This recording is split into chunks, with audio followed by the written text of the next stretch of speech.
Director, he joins us at the cost of the event. I'd like to distinguish guests I did not actually, like I said earlier, but a long list of dignitary chairmen that are here for petition. We have Mr. Chris Omabai. I'd like to distinguish guests I did not actually, like I said earlier, but a long list of dignitary chairmen that are here for petition. The long list of dignitaries that are here. Authoritative organization of choice. Reverend Chris Omabai, Trees here.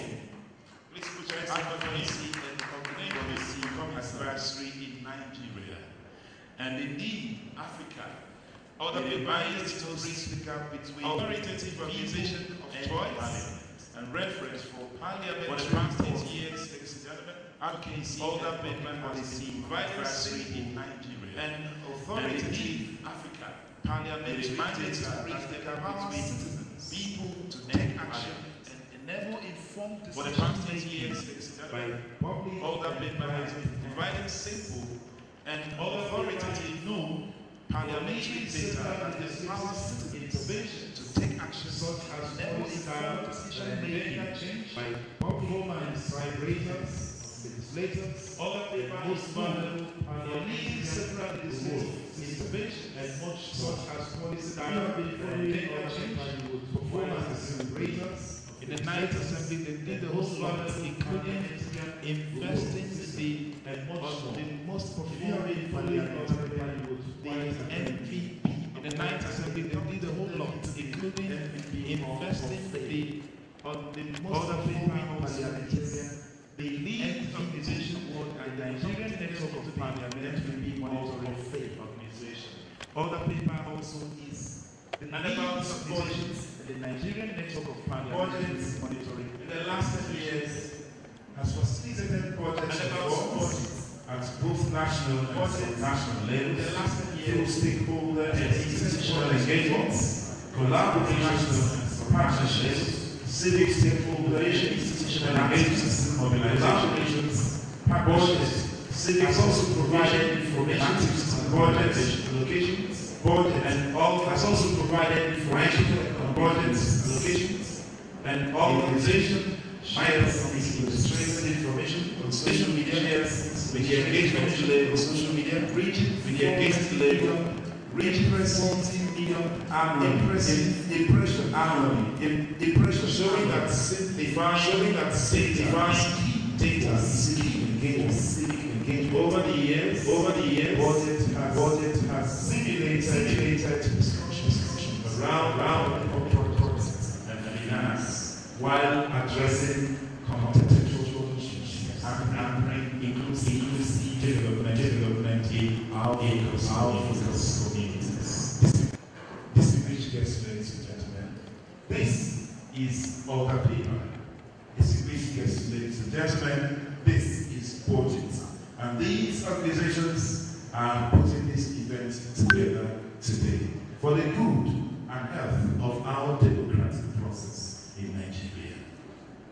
My name is Stephen Chukwuebuka. I was a trained an engineer, writer, public speaking coach, and a master of ceremonies. It's my pleasure to be with you this morning to anchor this event. With your cooperation and rapt active attention, like I say, this event will last up to 2 hours and we'll all be out of here. Ladies and gentlemen, may I invite you to humbly rise so we'll passionately recite our national anthem, pray the second stanza, and that will just be the beginning of the event. Please rise.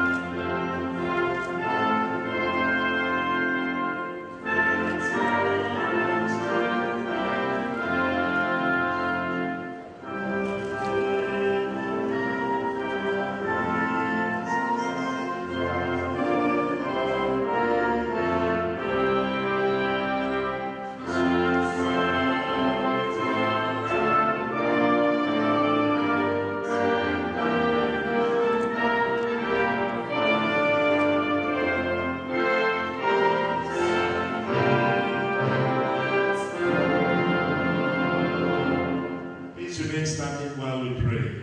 O God of creation, direct our noble cause. Guide our leaders right. Help our youth the truth to know. In love and honesty to grow. And living just and true. Great love to heights attain. To be the nation where peace and justice reign. Amen. Please be seated. May I invite the MD of Other Paper, Mr. OKMPM, to come say welcome to you.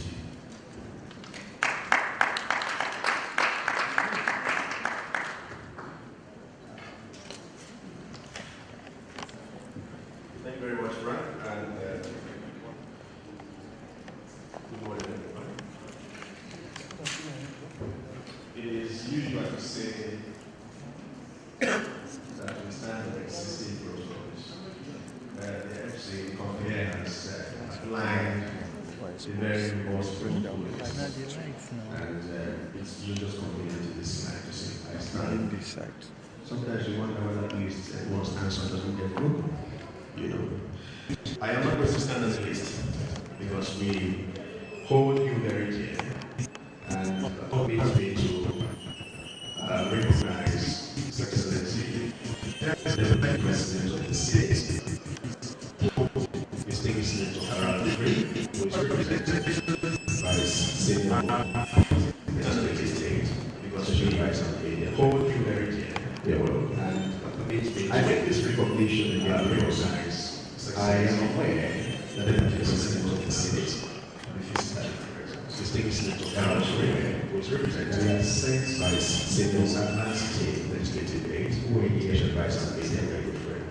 Yeah, well, I make this recognition again because there was some reason I am aware that the natural taxation of the system. I am also aware that the sense capacity that we always plan was going to be also I say that so this we realize that has to attend on a Wednesday because in plenary season a Senate committee where capacity officers that we then most days. So if I to be here, I say this because we realize it is for us on a Wednesday as in plenary season is where it is for us to officers.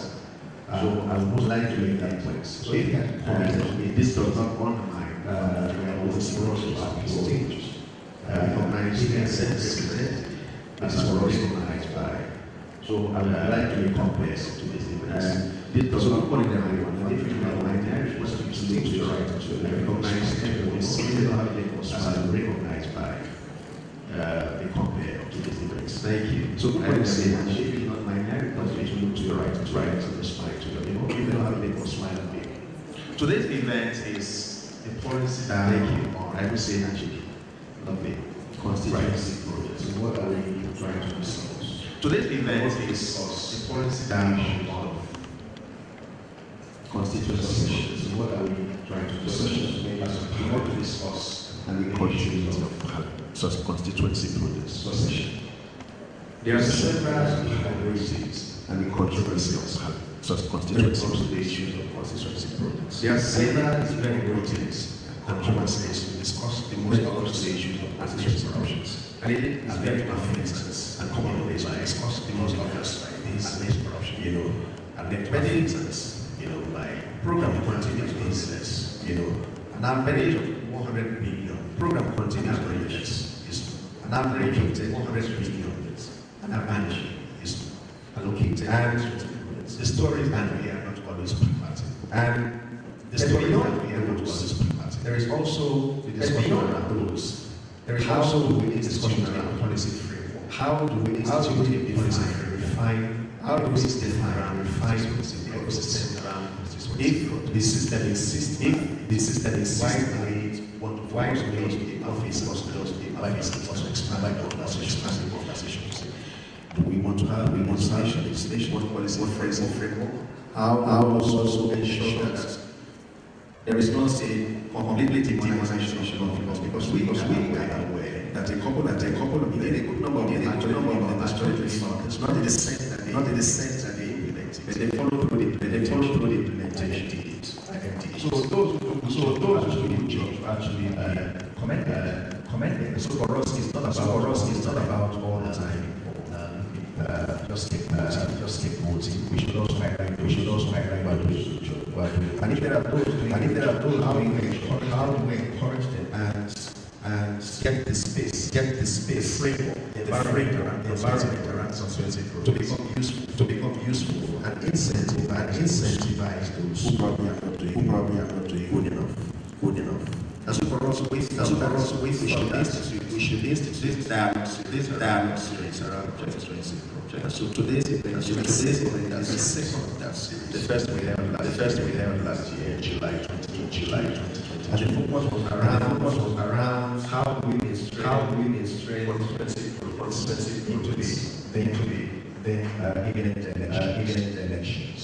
We have found during the election would-be parliamentarians would campaign on a broad number of issues necessary to think they're ready. And that was an issue around sustainability also. So we conveyed that for people to discuss what campaign issues if they could be around constituency progress. So today's event is now focusing on issue of succession. After the elections in 2020, we are receiving the Senate and the House of Representatives. It got returned. But this individual has an report, which also those programs. Is it the only judgment of the party? All their success in parliament. How is there interface with the new law, and the implementation agencies, or does it just become entirely MDA concern? So for us, it's important to highlight this issue. Seek the attention of the gets lawmakers so that as civic scientists can discuss this and say, no, this is the validation. This is something we resolve as we sit trying to define the space constituency projects. This is why we have asked you to come spend some time with us. And trust me from the bottom of my heart, we are very delighted. You have found the time to come, whether in your text, or your representative capacity. We owe you a debt of gratitude. Thank you very much. Now, this event is being put together as by other people, and of course budget. The money has been involved sufficiently in the issues of tracking the performance of constituency projects.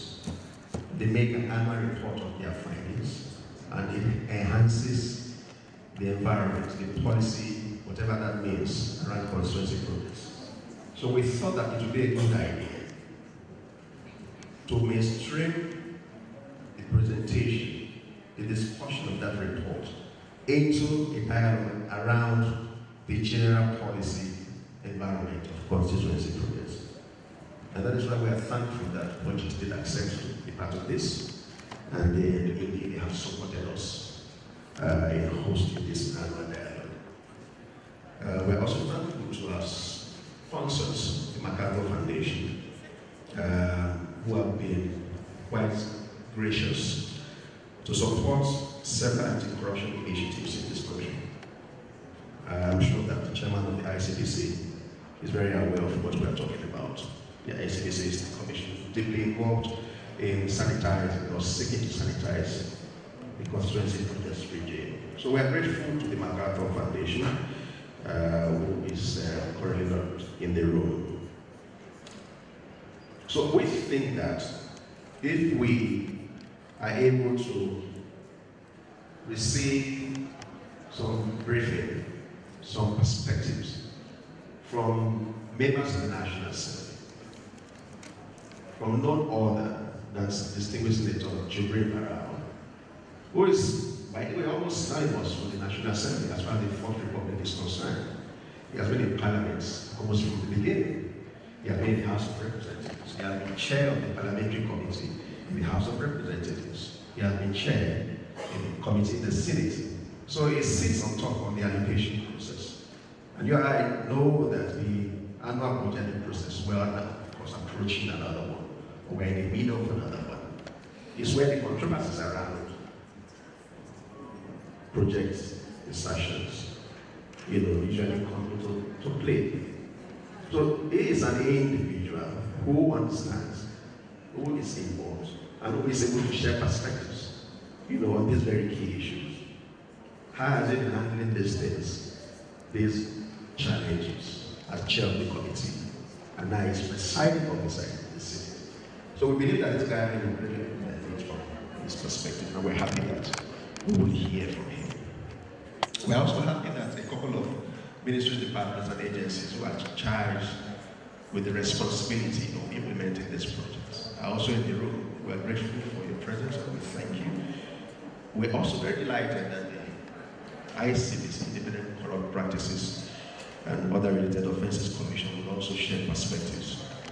And most importantly, we will have a panel session, as it's already indicated by the name of the room, where experts, subject matter experts, representatives of civil society will sit and try to dissect the issues that will be issuing from the perspectives that will be shared by the keynote remark by distinguished Senator Jubril. And we also expect, as we speak, the presenter, keynote presenter, distinguished Senator Benga Daniel, to be in the room to join us. So the panel will discuss these issues, and hopefully we are able to, after presentation of the annual tracker report, be able to come off this meeting with some suggestions, which I'm sure that the leadership of the National Assembly is happy to receive and integrate into the legislative processes of the 10th National Assembly. Distinguished ladies and gentlemen, I'm just supposed to say welcome, but I'm also just trying to provide some context, just in case you're wondering what exactly we're here to do. We are very grateful that you have again found time to come join us. On behalf of the organizers, other people, and BudgIT, I'm very sure that we invite my good friend, the country director of BudgIT, to also make a short remark before the MC continues with the program. So you are welcome, distinguished ladies and gentlemen. Please do be here with us, and we believe that at the end of the day, we are on the process together that will enhance the policy environment around constituency projects in the country. Thank you very much. You're welcome once again.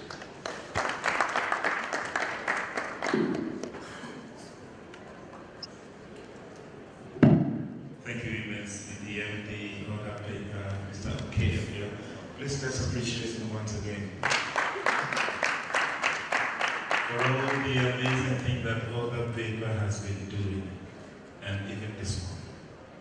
Distinguished guests, ladies and gentlemen, is still the policy dialogue on parliamentary succession and constituency project.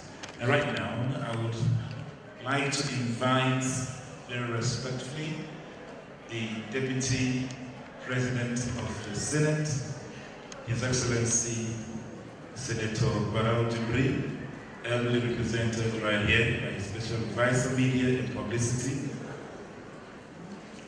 Alhaji Ismail Modashir. Please put your hands together for me as we come forward to speak to us.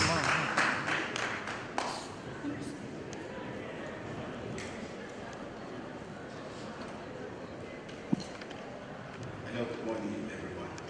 Kindly permit me to stand on the existing protocol as blindly observed by the Master of Ceremony. As the Executive Director of Other Paper noted earlier, the Deputy President of the Senate, Senator Barao had the intention of facing this event because of the importance of the dialogue to the theme of the dialogue to national development. He has asked me to commend you for organizing this dialogue to enable lawmakers, civil society organizations, and other stakeholders in the country to look at the challenges facing constituency project with a view of coming up with solution and way forward.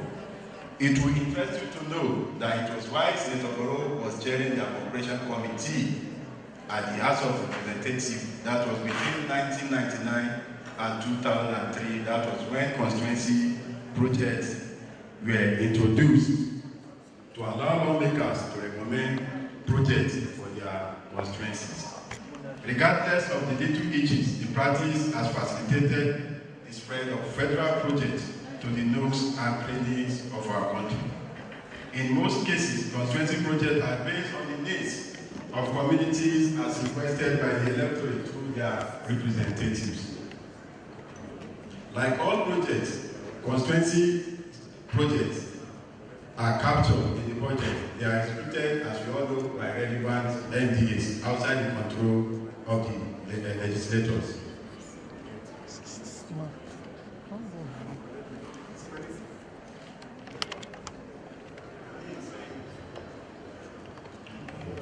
So whether a lawmaker returns or not, the issue of non-completion of projects should not arise. However, we have had instances where we have challenges with constituency projects. My principal, the Deputy President of the Senate, Senator BudgIT, has asked me to urge you to look at this issue holistically, to come up with suggestions on how best to address it for the development of our country. He has also asked me to inform you of his readiness and indeed the Parliament to partner with you to review existing law and come up with new legislation to address some of the challenges around constituency projects. We look forward to partnering with you in this regard. Thank you very much.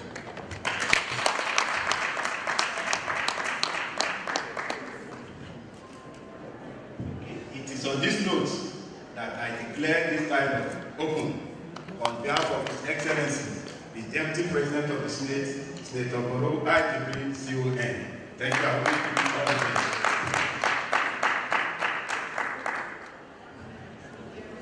Thank you so much, distinguished Senator Barau I. Jibril, the Deputy Senate of the Senate, of the Senate President of the Senate of the Federal Republic of Nigeria.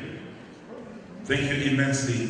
Before I bring on stage the next speaker, let me inform you about some preliminary if I say safety measure, please don't be scared. There's no security threats anywhere around. But just for the sake of it, you know, that's how we do when we are in a plane. Sometimes they will be where they are announcing the security protocols and security measures until we land. Alright, so that's emergency exit. And then this one you would need it because other people have prepared some toast meal for lunch. So you may want to use the restroom, it's by my left-hand side, you just find your way out, and then you access it. Then, it's also important for us to keep our phones safe with us, our handbags, our car keys. Well, it's not a couple's dinner, but I know maybe keep safe if you're here with your wife or your girlfriend. Properties like this, at fora like this, sometimes gets missing at the end of the event. Distinguished guests, ladies and gentlemen, may I bring on stage the representative of the ICPC chair, the deputy director in that commission, Mr. Jima Suleiman, to please come forward and speak to us. Thank you.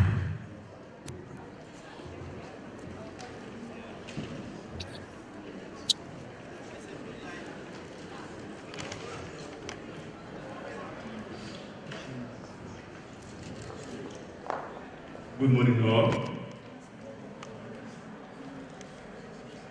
I also don't want to say whether I'm standing on the existing protocol. I don't know whether there's one protocol that we have established. So let us just say, okay, everybody, good morning here. I'm representing the ICPC, and I believe everybody knows what ICPC does.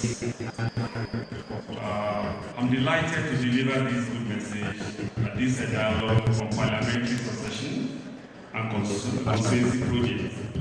ICPC appreciate everybody who knows here. The conveners of this, I'm representing the ICPC. Other paper, I believe everybody knows what ICPC does. For their foresight, I'm delighted to deliver this transparency at this dialogue on parliamentary succession national system and constituency, especially through ICPC appreciates the mediation of the conveners of this on the other paper advocacy initiative. If your ICPC strive for their foresight and attention transparency on government accountability in the national system, conceive especially constituency and executive project implementation of government on their projects and to curb corruption. If your ICPC strive in ensuring good governance and value for ensure government implementation of all projects, the ICPC conceive guarantee value for executive project tracking initiative projects and ensure compliance and to curb regulatory improve delivery in the implementation, ensure full execution of all projects, guarantee value for money in government projects and ensure compliance.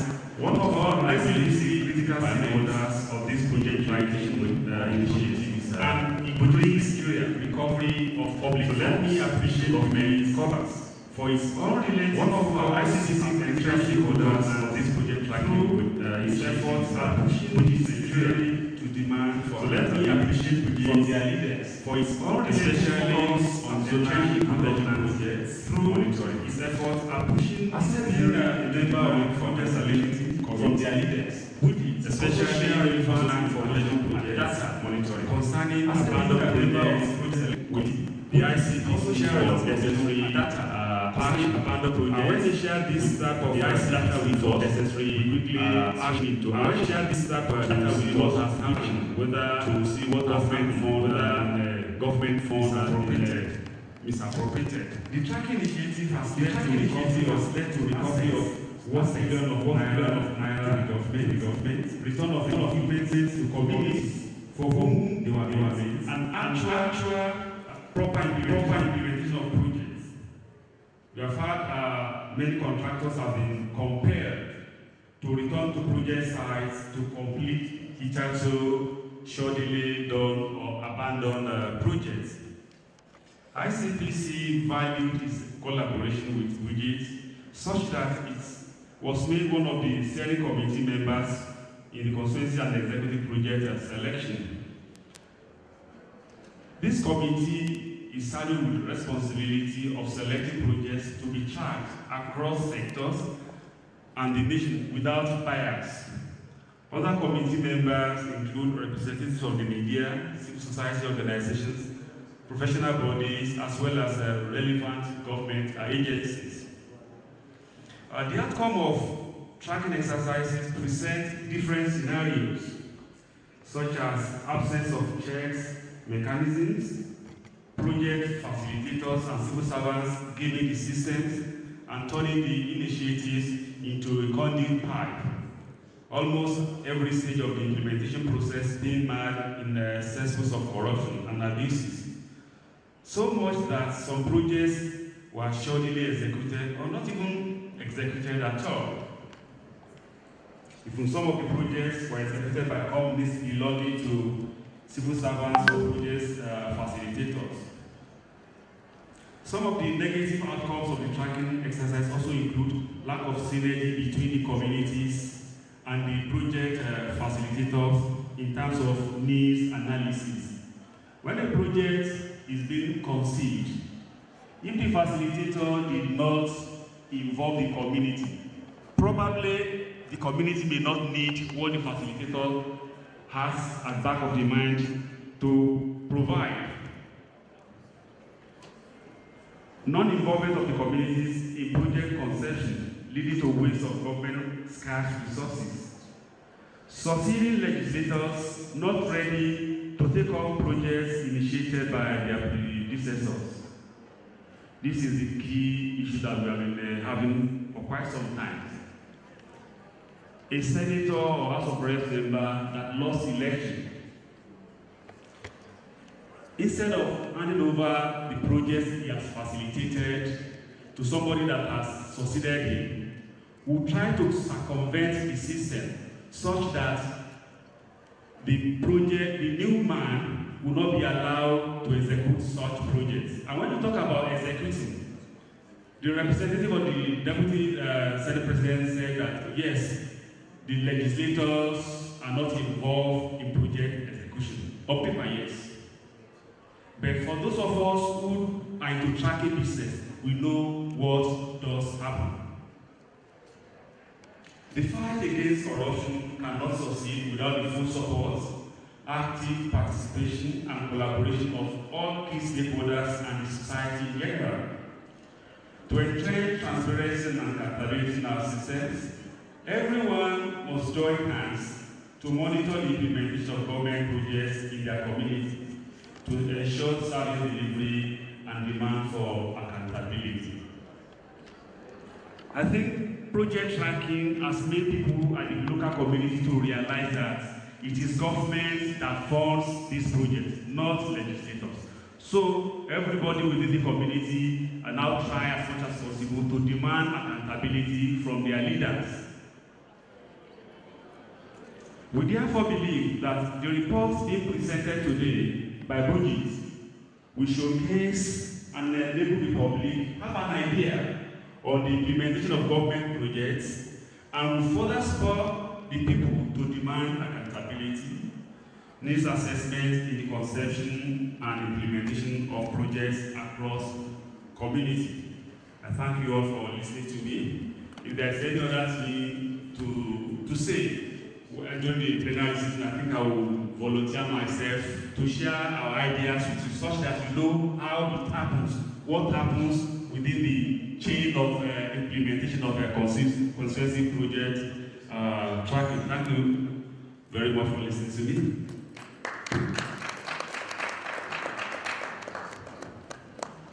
Thank you immensely for speaking to us. Distinguished guests, may I warmly recognize the presence of Jyote Oviatare. She is the representative of the CEO Wheelie Africa Network, our very own actor Onyechere Sidney Jack. Please put your hands together for them. Thank you very much for coming. May I invite for their own remark the representative of the leader of the House of Representatives, Professor Julius Ihobere. And he is being represented at this event by the senior legislative aide, Mr. Daly Ahamosi. Please put your hands together for him as he comes forward to speak to us. While he comes, you know, I announced that you hold your properties so dear. So I feel that someone is looking for his handset. If you are looking for your phone, please come and meet me. Please. Thank you. Yeah, Mr. Daly. Good morning, everyone. I stand in the shoes of my first young in the SSR. His name actually is Ihonwe. He has asked me to come here today and give you this good message. He actually mentioned to Mr. Orlando that city days are usually difficult for members to leave their offices to attend to events such as this. But he has asked me to say this, that constituency projects are very, very controversial in nature. As the Senator has mentioned, during campaigns, members usually go around, and because of campaigns, the policy votes, as well as find out on the constituents where projects should be cited. And because of getting out projects that will be, done during the project here, those projects come to me. I can tell you for free that some of the monies they amount for each constituencies or federal constituencies, like my place, just 1.4 million. If you check that against what my boss has done in the last 4 years, you will find that they have done far beyond the amount amount of money budgeted for his constituency project for that year. And so sometimes it dips into the public to spend to ensure that projects are done and our people are happy. And so he has asked that it is not enough to just sit down out there and come to a conclusion that some underhand business have gone on without seeking the consent or seeking the views of legislators who are in charge, who are involved in the process of legislative business, especially projects. So he has asked that they should,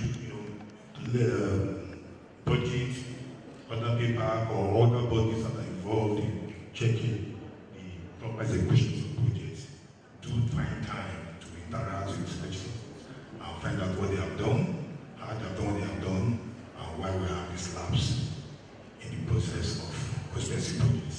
Like I've said, it's a welcome development in the right place, but then we must do more to ensure that the people benefit from what they are for in the budget. While I want to wish you all a wonderful invitation on behalf, thank you all for coming and thank you for giving me notice. God bless you. Thank you, Mr. Daly. I have received the senior legislative aide to the leader of the House, Prof. Distinguished guests, ladies and gentlemen, one of the major stakeholders in the business of tracking legislative activities, especially in the area of budget implementation and legislative intervention projects, is tracker. And now we would have the lead, the head of the tracker team, Ayo, come speak to us. Say hello to Ayo. Please make some noise to Ayo for Ayo.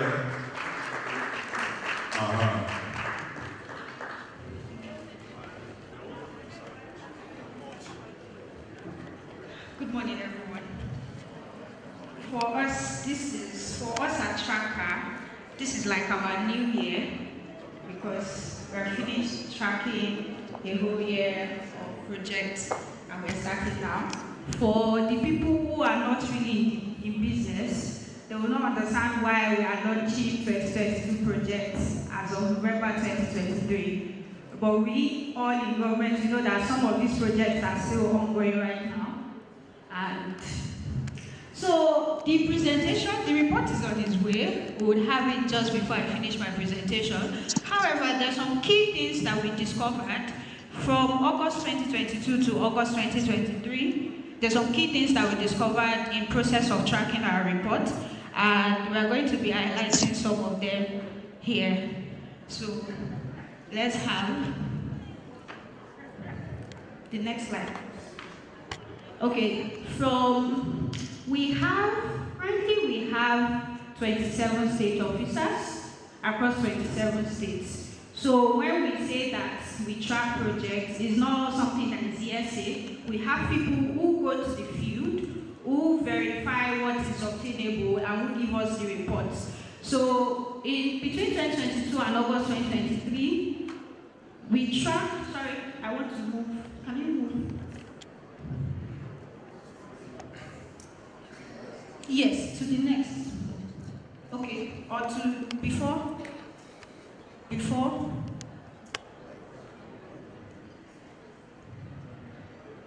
Okay, here. Yes, between 2022 and 2023, we tracked 3,691 projects. Please give us a round of applause. It's not easy.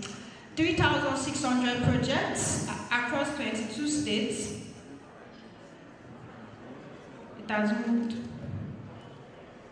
I have to be carrying distance. And out of those projects, 2,037 were completed. Okay, maybe I should just be using my phone. Okay. Let's still move on. We also hold sensitization meetings. Tracker is very known for its town hall meetings. We call it town hall meetings, and because we understand that this is a job that we want to run out of. Maybe in the next 20 years, we want to be relevant. And how do we become irrelevant? When citizens themselves are the ones that know that they have to take up this job of monitoring and accountability. So that is why we we don't just track projects. Tracking projects is beside the way. We make it a mandate to hold town hall meetings, sensitization meetings, advocacy for communities, to give them budget information, tell them this is how you can get the budget information, and this is how you can hold your elected leaders accountable. So we held, I don't know where this, let me just have to use my phone. Thank you. So between them, we held 162 town hall meetings with an attendance of 9,900 people. And another interesting thing is we usually send out FY letters to MDAs. And I'm glad that MDA members are here on the table today, because we sent out 97 letters and we only got 11 responses. And the 11 responses are not even responses that gave us what we needed. They are responses of, we got your letter, we'll provide the information, and there's no information. So I'm begging some of us in the room right now, please let us do better with providing information to the public. And some very key interesting things that we noticed. So I would like to highlight the completion rate of some states and some projects. So key figures. For federal capital projects, we noticed that Kebbi had the highest completion rate, with 76% of projects that we tracked and actually completed.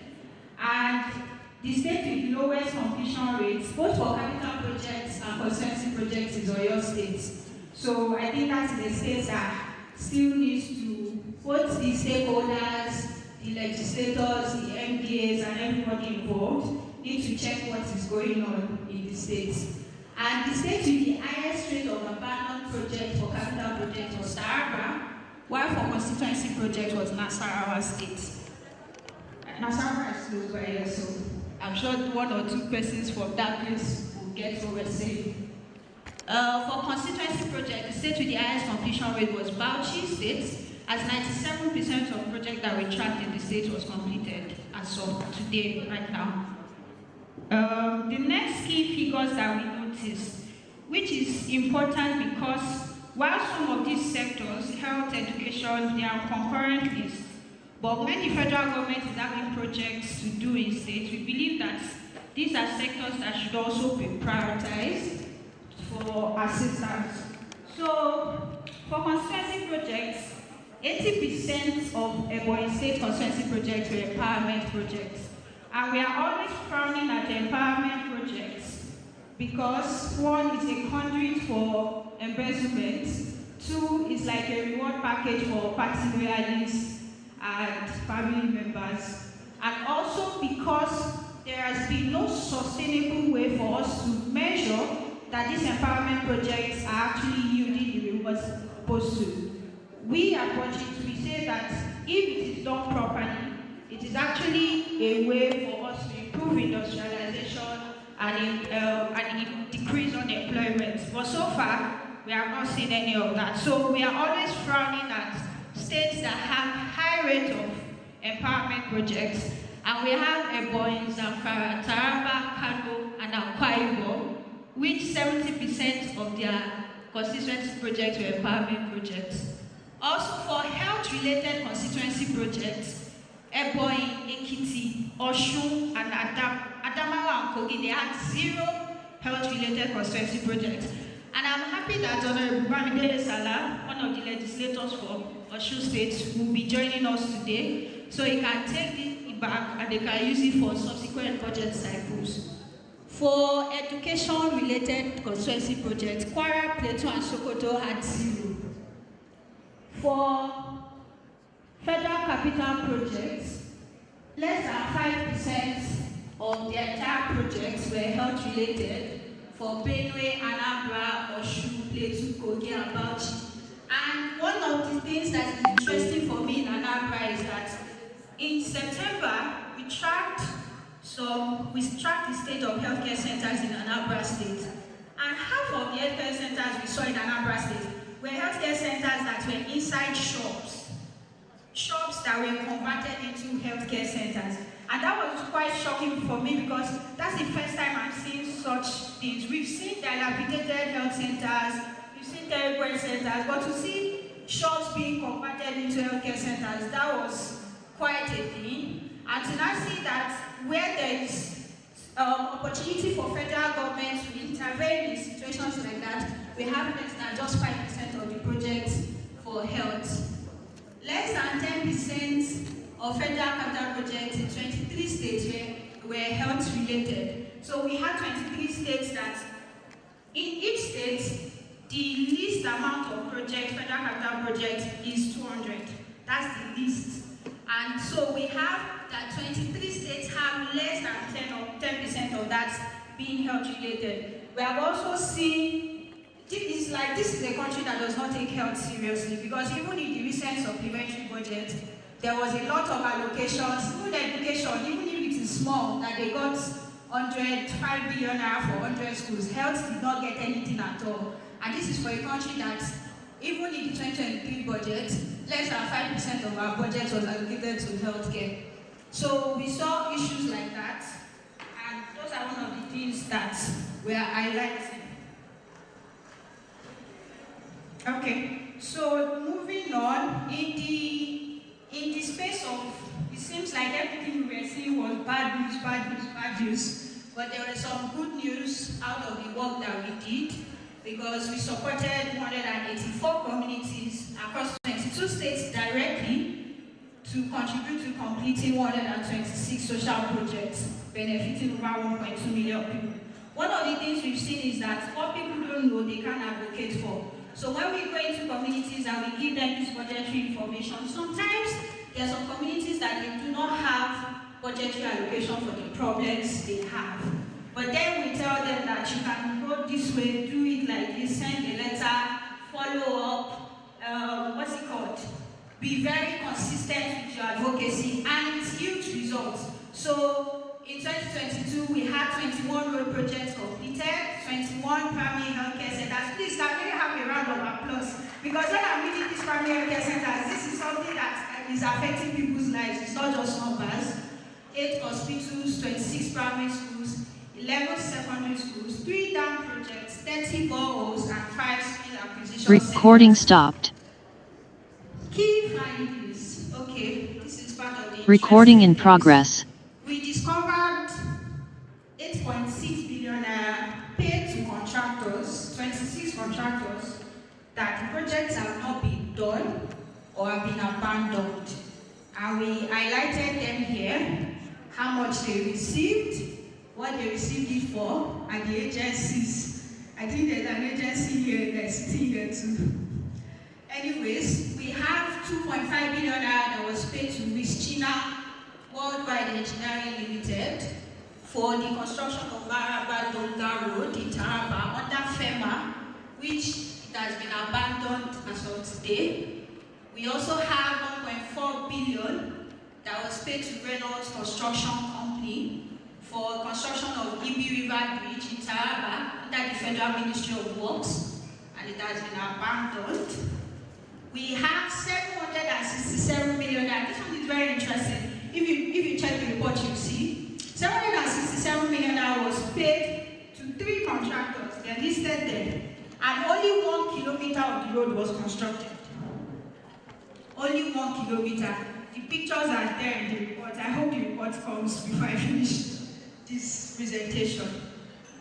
We have another one under Federal Ministry of Water, which is 630 million naira to 2 contractors. That it has not even started. When we say abandoned, you will see the pictures. It's like a dry land. Nothing has been done. We have separate another 542 million for construction of Jariet Dam in Katsina. That nothing has been done on it. So we listed some of these contractors and the payments they received, and we'll be sending them to the ICPC and the EFCC, because you cannot receive money and not do anything about it. So those are part of the things that we discovered and that we uncovered. We have a particular one in Akwa Ibom, which is construction of the Kari Dam. And funny enough, we had a town hall meeting with the community leaders of this dam. I have a video of them where the community leaders were lamenting and complaining. As at the time when we went to the community, we did not even know that there has been payments made for this dam. So we just went there, they were talking about their grievances, lamenting bitterly. Only for us to later see that there has been payments made since 2020 up till now, different tranches, and the total is 283 million, and nothing has been done under the Federal Ministry of Water. We have another 223 million for construction of Bukana Road. You will see the picture. If you see the road that was constructed, it's not even befitting of a street road. Anyways, let's move on. So these are some of the things that we uncovered in the report, and we are going to ensure that it doesn't end here. That the perpetrators, they either go back to sites and do the work that they were paid for, or they are brought to book. We also decided to highlight some agencies, their performance for constituency projects. We could not do the ones for capital projects, but there are a lot of agencies, and their completion rates. So the number one was Subnational, Small and Medium Enterprise Development Agency of Nigeria. Highlight some agencies, their performance for constituency projects. They had the National Innovation for capital projects, a lot of agencies and their completion rates. So the number one was Subnational for constituency projects. I want to see small and medium enterprise development agency. We have other community projects. Number 11, we have the national in their own programs. We have the running strategy for that others, Facebook and Twitter. They had a completion rate of 6%. So I want to see some of the employees and also to show that we have other communities number 11 that are actually in their own defense. They have an insurance project under them and converted, and we had a completion rate of 7%. So this was just to, this is not also to show the role of MBS. So some of the issues that are found in the report, when the insurance project almost completed, and we are preaching to the choir or repeating the same things over and over again. But honestly, these issues, they are not something that are the issues that are not something in the report. They are something that is very simple, like we are preaching something that everybody can identify and provide. But honestly, this is why they are not something that are new up to, and they are not something. So we have something that they're very a large fraction of the something that everybody can identify and know. And we have only why the federal government have to also have now. So we have the issue of empowerment that is a large fraction of the total of our project as empowerment project. We even have, for instance, when the federal government says that we also have the lesser empowerment project, in that sense, that Lagos have 58% of those projects that are empowerment. So it's when the federal government says they have 165 projects there, that's a lot of projects that are ultimately which one, what it does is that it affects citizens' ability to track the implementation and monitor which one, what it does is that we have projects that we say, for instance, to track construction, implementation, and to monitor keeping the senatorial district. We have projects that we say, for instance, construction of district, how keeping senatorial district is this allocation, and that is a problem that how we trace exactly is this allocation, and that is the problem that is coming from the MPs that MPs also need to address. I know the problem of issues about sometimes we also have more responsiveness and lack of transparency in India. We also have more responsiveness and lack of transparency in India. If you remember the report, that we have noticed that MPs are reporting more, that we have noticed that MPs are reporting more to social media policies. So it's something we've got to say. So it's something we've got to. Somebody called me a few weeks ago. Somebody called me on the agent, and he said, see the aleka. People said you have to respond the same day. Zero. Well, I don't know for you people. I'm trying my best. If somebody does not know that it's when you inquire, respond. Was asking me, I was asking what I was like, it was 7 days. So we have a lot of zeros, not even enough. How we put out coordinations, which would highlight. Then we have the assignments.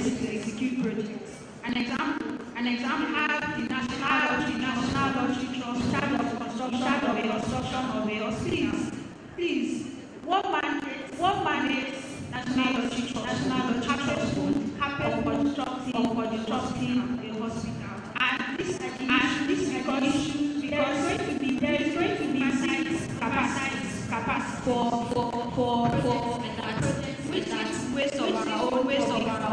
And I want to question an illegal contract. There has been some stories recently where, for instance, women awarded distribution of to an engineering company. And recently another one that came out yesterday, Office of the Special Assistant President on SD awarding construction of a skills center to a restaurant here in Abuja. So we have issues like that we have been awards of contracts. Some of the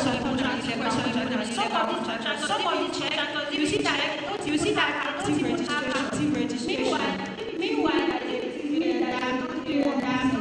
and I don't have registration form for my name. Who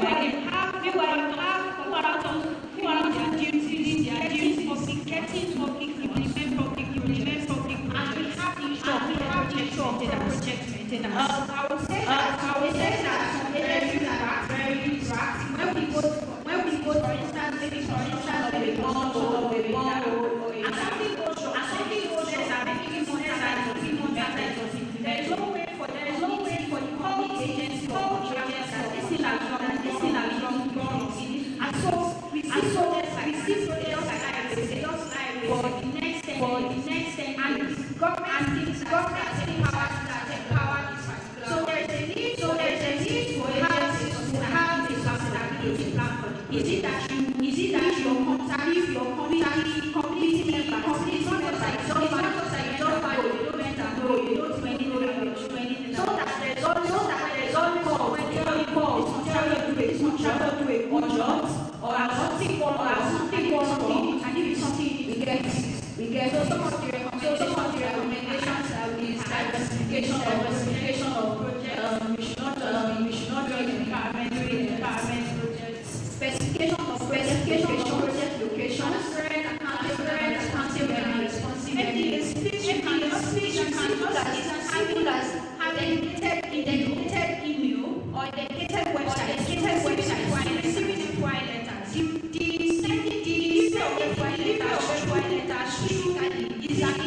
is an interest of citizens. Trackers can afford to deliver an inquiry letter but there are millions of other Nigerians who cannot. So there is presentation of the establish and email that citizens can send inquiry letters. You as you must control them and respond to them. Information on this information respond to it so that it solve this problem of not respond and all those issues. We also organize this assessment. I know that for the legislative people will say that they actually it seems that some of these assessment exercises that are being conducted for the party loyalty, just a few conduct this assessment exercise that captures at least 60% of your community, not just that 5% of the 5% of the community that this is what they want. That's what they capture. That's community. And the last one is establishing a framework which I have spoken about. MPS need to establish a especially because there are some MPS they don't have the capacity to oversee an MPA that has 2,000. It is almost impossible for you to supervisors all deploying for just 2,000 projects. So there needs to be for you to be able to ensure that you either check checking the work that is on track. Even if it goes wrong, predict the time when this project is into your system and respond fast to rectify it or sensitize the community how they can move ahead to measures that have been done so that we know how to more money and it goes nowhere. I think next one, I think that's the end of the presentation. I would like call the names of my team members and state officers. Some of them are who have been very instrumental this work. James Abba, we have Amanda, Stella, Modia, Gaba is here. FCC for FCC. I'm right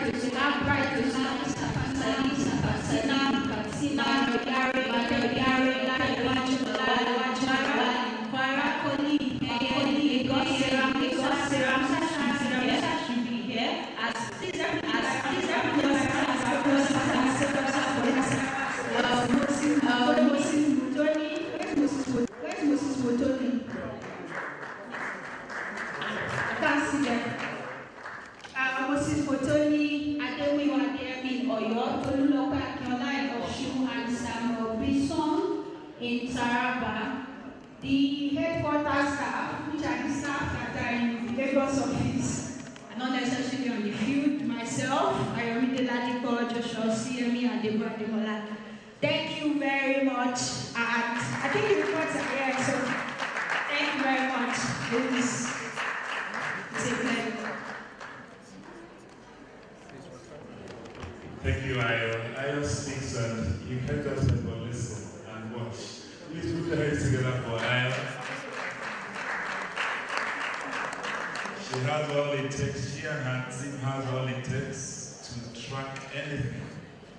Someone says, Ayo, someone just asked me back there, can you help track people's husbands? And the answer is what, Ayo? Oh, you are not aware. There's no potential location for that, right? Oh, interesting. Please put hands together for Ayo and the tracker team. Thank you. Now we will be having a report by the tracker team that will be anchored by the Deputy President of the Senate in the person of his SA or media. But when it's time, I will invite you, sir. So please, after this, I will invite you to perform that very important function. So, may I invite distinguished Senator Benga Daniel, the Senator representing Ogun East Senatorial District, ably represented right here by Mr. Dele Ahamusi, to please come forward and give us a keynote speech on parliamentary succession and constituency projects. Please put your hands together for him as he comes to read the keynote speech from the distinguished Senator Benga Daniel. Good morning once again. Once again, I stand in the big shoes of the Senator to read his keynote address. Keynote address of the dialogue parliamentary session and constituency projects 8 November 2022. Protocols. Distinguished guests, esteemed colleagues, ladies and gentlemen, I stand before you today to address two crucial aspects of Nigeria's democratic governance, parliamentary succession and constituency projects. These are essential elements that shape the function of our legislature and the relationship between lawmakers and their constituents. As we examine these topics, we must strive for transparency, accountability, and effectiveness in order to strengthen our democratic institutions and serve the best interest of Nigerian people. Parliamentary succession refers to the process of orderly transition and continuity within our legislative bodies. It is crucial for the stability and effectiveness of our democracy. As lawmakers, we have the responsibility to ensure a seamless transfer of power from one parliament to the next, upholding the principles of constitution and democratic governance. On the other hand, constituency projects are an integral part of our democratic system, aimed at again development and addressing the specific needs of our constituents. When properly implemented, they have the potential to uplift communities, improve infrastructures, and enhance the lives of other Nigerians. However, to maximize their impact, we must ensure transparency, accountability, and efficiency in their execution. Now, let me also address the objective of this dialogue, which is about examining the impact of non-returning lawmakers on constituency projects allocated to them. The impact of non-returning lawmakers on constituency projects allocated to them in Nigeria can vary depending on the specific circumstances and actions taken by relevant stakeholders. Here are a few potential scenarios and their implications. Delayed or abandoned projects. If a lawmaker who has been allocated constituency projects does not get re-elected, there is a possibility that the project initiated or promised to undertake may be delayed or even abandoned. This can occur due to the loss of political will or lack of interest of the new lawmaker representing the constituency. As a result, the intended beneficiaries might suffer from the absence of the anticipated development projects. 2. Continuation by successor. In some cases, the newly elected lawmaker representing constituency might choose to continue the projects initiated by their predecessor. This could happen if the successor recognizes the importance of the ongoing project, or if there is a strong public demand for their accomplishment. The impact on the constituency projects would then depend on the commitment and effectiveness of the new lawmaker in carrying them forward. 3. The allocation of funds. If a non-returning lawmaker had already secured funding for constituency projects, there is a possibility that these funds could be allocated to other projects or redirected to different constituencies by the government or relevant authorities. This might occur if there is no clear mechanism in place to transfer the allocated funds, or if the new lawmaker is unable to effectively advocate for their intention. 4. Public pressure and oversight. The absence of returning lawmakers who have been allocated constituency projects can lead to increased public scrutiny and pressure on the government and relevant authorities to ensure that the projects are completed. Civil society organizations, community groups, and the media might play a crucial role in monitoring the progress and advocating for the timely execution of the allocated projects. This is where I would like to commend the organization of the BudgIT and Tracker for their relentless efforts in monitoring constituency projects. I hope they can get more resources in enhancing what they are doing already. It's important to note that the impact can vary significantly depending on the specific circumstances, political dynamics, and the level of public engagement. Additionally, effective governance, structures, transparency, ability, mechanisms can help migrate potential negative consequences and ensure that the allocated funds are utilized for the intended purposes regardless of changes in political representation. In essence, I would suggest the unlisted subjects to address the challenges of parliamentary succession and constituency projects in Nigeria. Strengthening political party structures. Political parties should focus on building strong internal structures to identify and groom potential candidates for parliamentary positions. This can include mentorship programs, leadership training, and clear guidelines for candidate selection. B. Encourage youth participation.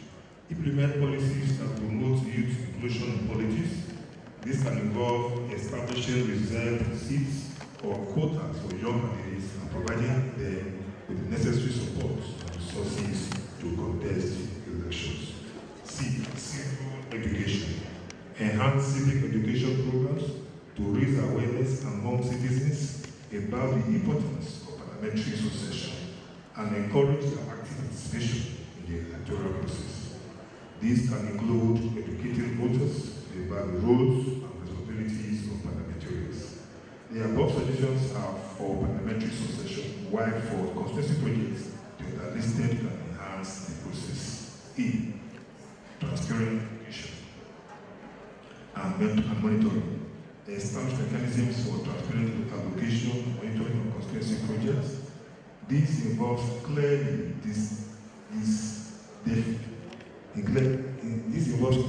defining election criteria, ensuring equal distribution across constituencies, and implementing robust monitoring and evaluation systems to track project implementation. B. Community engagement. Foster active community participation in the planning and execution of constituency projects. This can be achieved through town hall meetings, focus group discussions, and regular feedback mechanisms, ensuring that community needs and priorities are considered during project planning. C. Capacity building. Provide training and capacity building programs for parliamentarians and their staff to effectively manage and oversee constituency projects. This can include project management training, financial management skills, and knowledge procurement processes. D. Strengthen oversight mechanisms. Enhance the capacity of parliamentary committees responsible for oversight to investigate and monitor the implementation of constituency projects. This includes empowering these committees with adequate resources, technical expertise, and legal authority to ensure accountability and transparency. E. Whistleblower protection. Implement robust whistleblower protection mechanisms to encourage individuals to report corruption, acknowledgement related to constituency projects without fear or reprisal. This can involve enacting legislation, safeguard whistleblowers' identities, and provide them with legal protection. F. Public awareness campaigns. Conduct public awareness campaigns to educate citizens about the negative impact of corruption and the importance of reporting any irregularities related to constituency projects. This can help create a culture of accountability and discourage corrupt practices. It's important to note that implementing these solutions requires political will, stakeholder engagement, and sustained effort from both governments and civil society to ensure the effectiveness and long-term impact. Thank you. His Excellency, Thank you.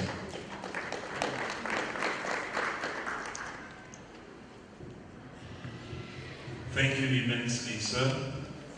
Distinguished Senator Benga Daniel, ably represented by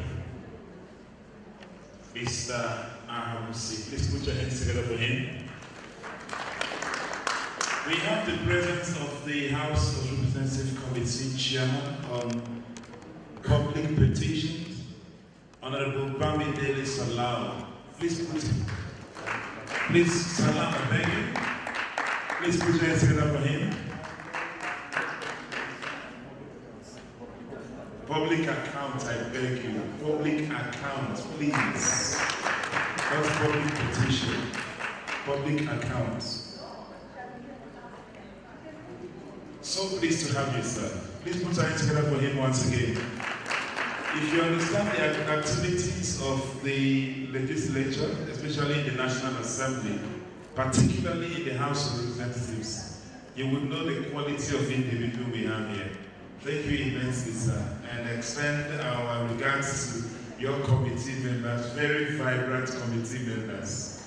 I have attended your meetings severally, and it's really not a child's play. Thank you, sir, for coming. Please celebrate him once again. Thank you.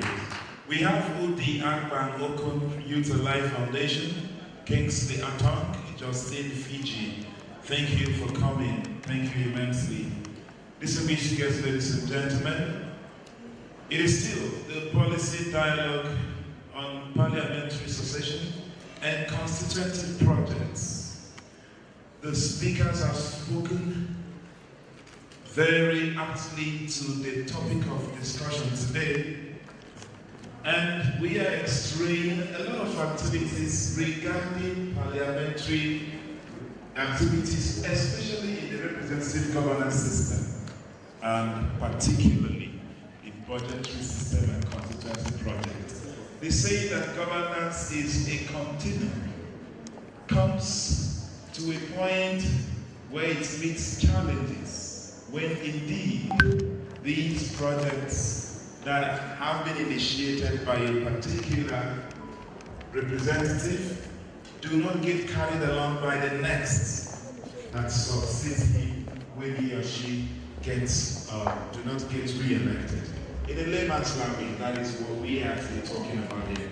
And Tracker has done a lot in this regards. We will be presenting a report done by Tracker to be unveiled and officially presented at this event by the representative of the Deputy President of the Senate, his SA on media.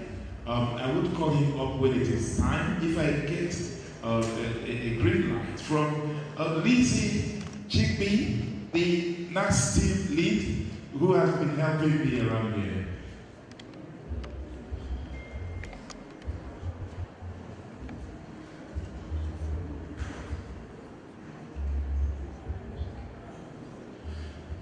Okay, we will do the presentation of the report now. Let me mention WeWe Africa again. Representative, I acknowledged you earlier this one, maybe you didn't hear that. The WeWe Foundation, thank you for coming. Ovieta Jote, thank you, sir, for coming. Thank you immensely. And representing the ED, our own Adora Onyeche Sydney Jack, thank you for coming. And then of course the Youth Alive Foundation, thank you for coming. The Easy is here. And 3 of the team members, thank you immensely for coming. Ladies and gentlemen, it is time for us to present officially the report on Tracker. And this will be anchored by the Deputy President of the Senate, His Excellency, Distinguished Senator Barao Jibril, CON, and ably represented by his Special Advisor, Media and Publicity, Alhaji Ismail Bodashir.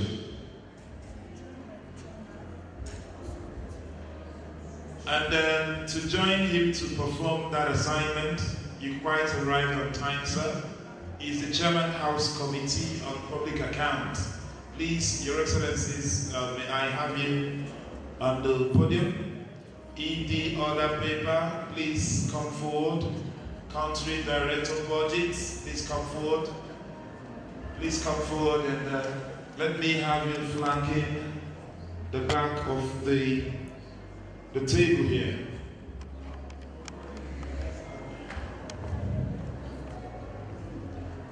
Thank you.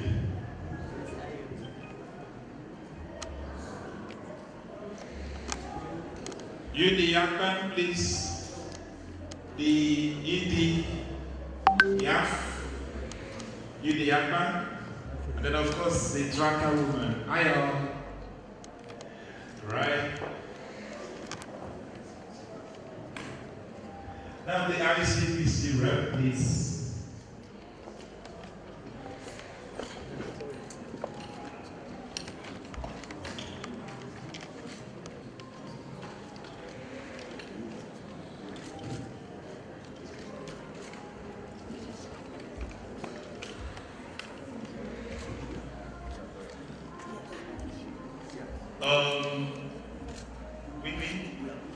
Okay. And so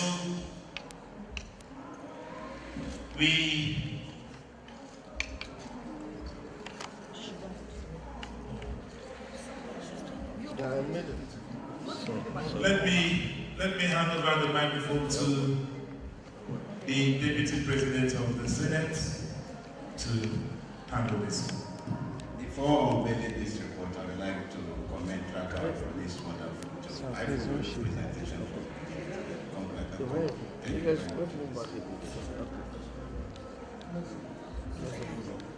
Are we good to go? Can I see? On behalf of His Excellency,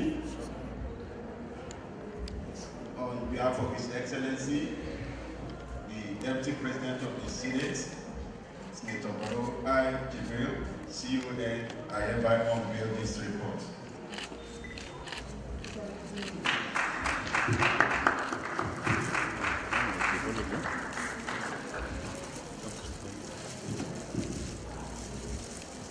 Quite a very good one. Congratulations, Tracker.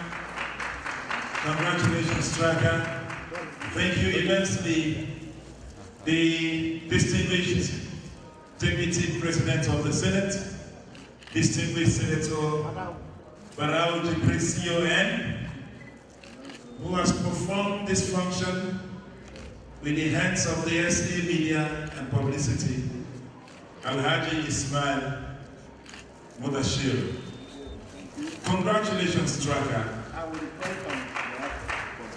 Yes, please. Some copies will be made available to the office of the Deputy Senate President. And we all will have to get a copy and study it and be a part of what we are doing to strengthen democracy in Nigeria.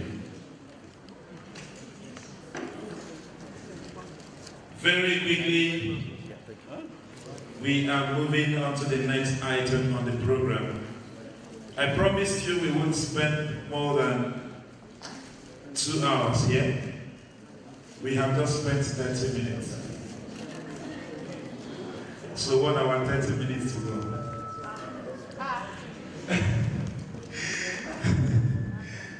We have 30 minutes to leave, actually. Now, may I now inform you, distinguished guests, ladies and gentlemen, that we have come to the item of the program that will have the panel session, panel discussion that would last for less than 30 minutes. And I beg for your continuous cooperation. Please get seated if you have been standing for the reason of the photograph or the unveiling. The team would share the booklets to reach everybody. May I invite to be on this panel the Honorable Bami Dele Salam, Member House of Reps in the North-South Federal Constituency, in the North-South Ebedero Ejiko Federal Constituency. And he is actually the one that you know, the chairman, House Committee on Public Accounts. Please put your hands together for him as he makes his way to the panel.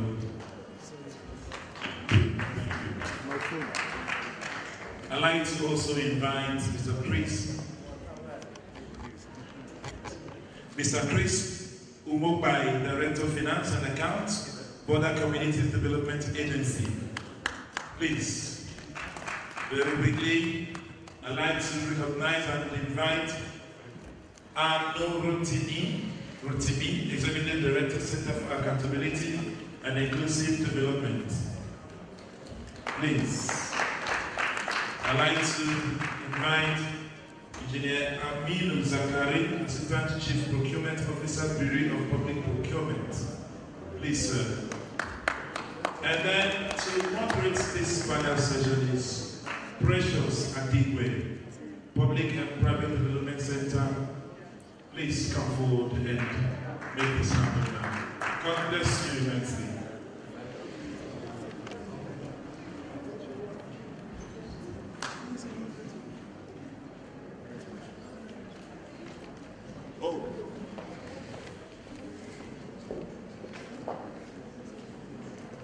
I also wish to invite Engineer Yilton to please join the panel session. From Ministry of Works. Thank you. Precious.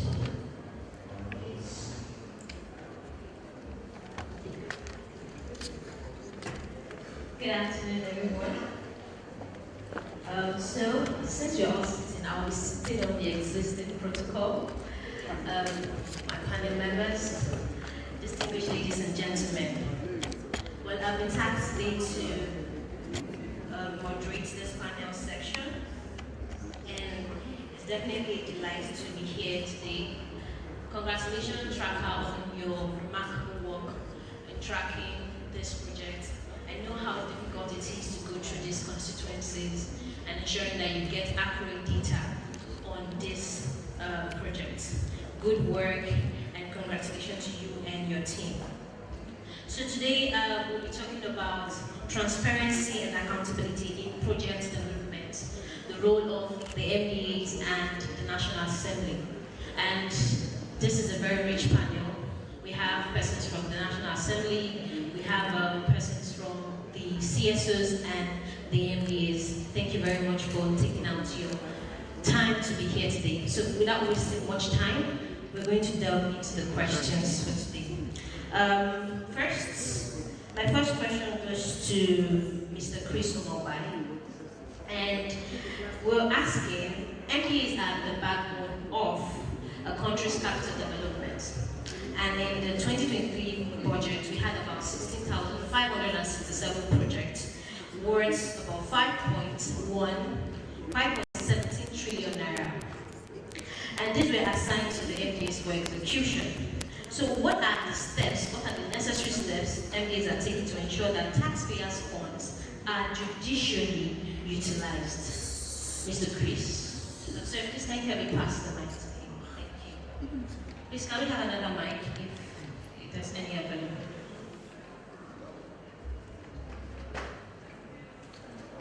It's not working. Yes.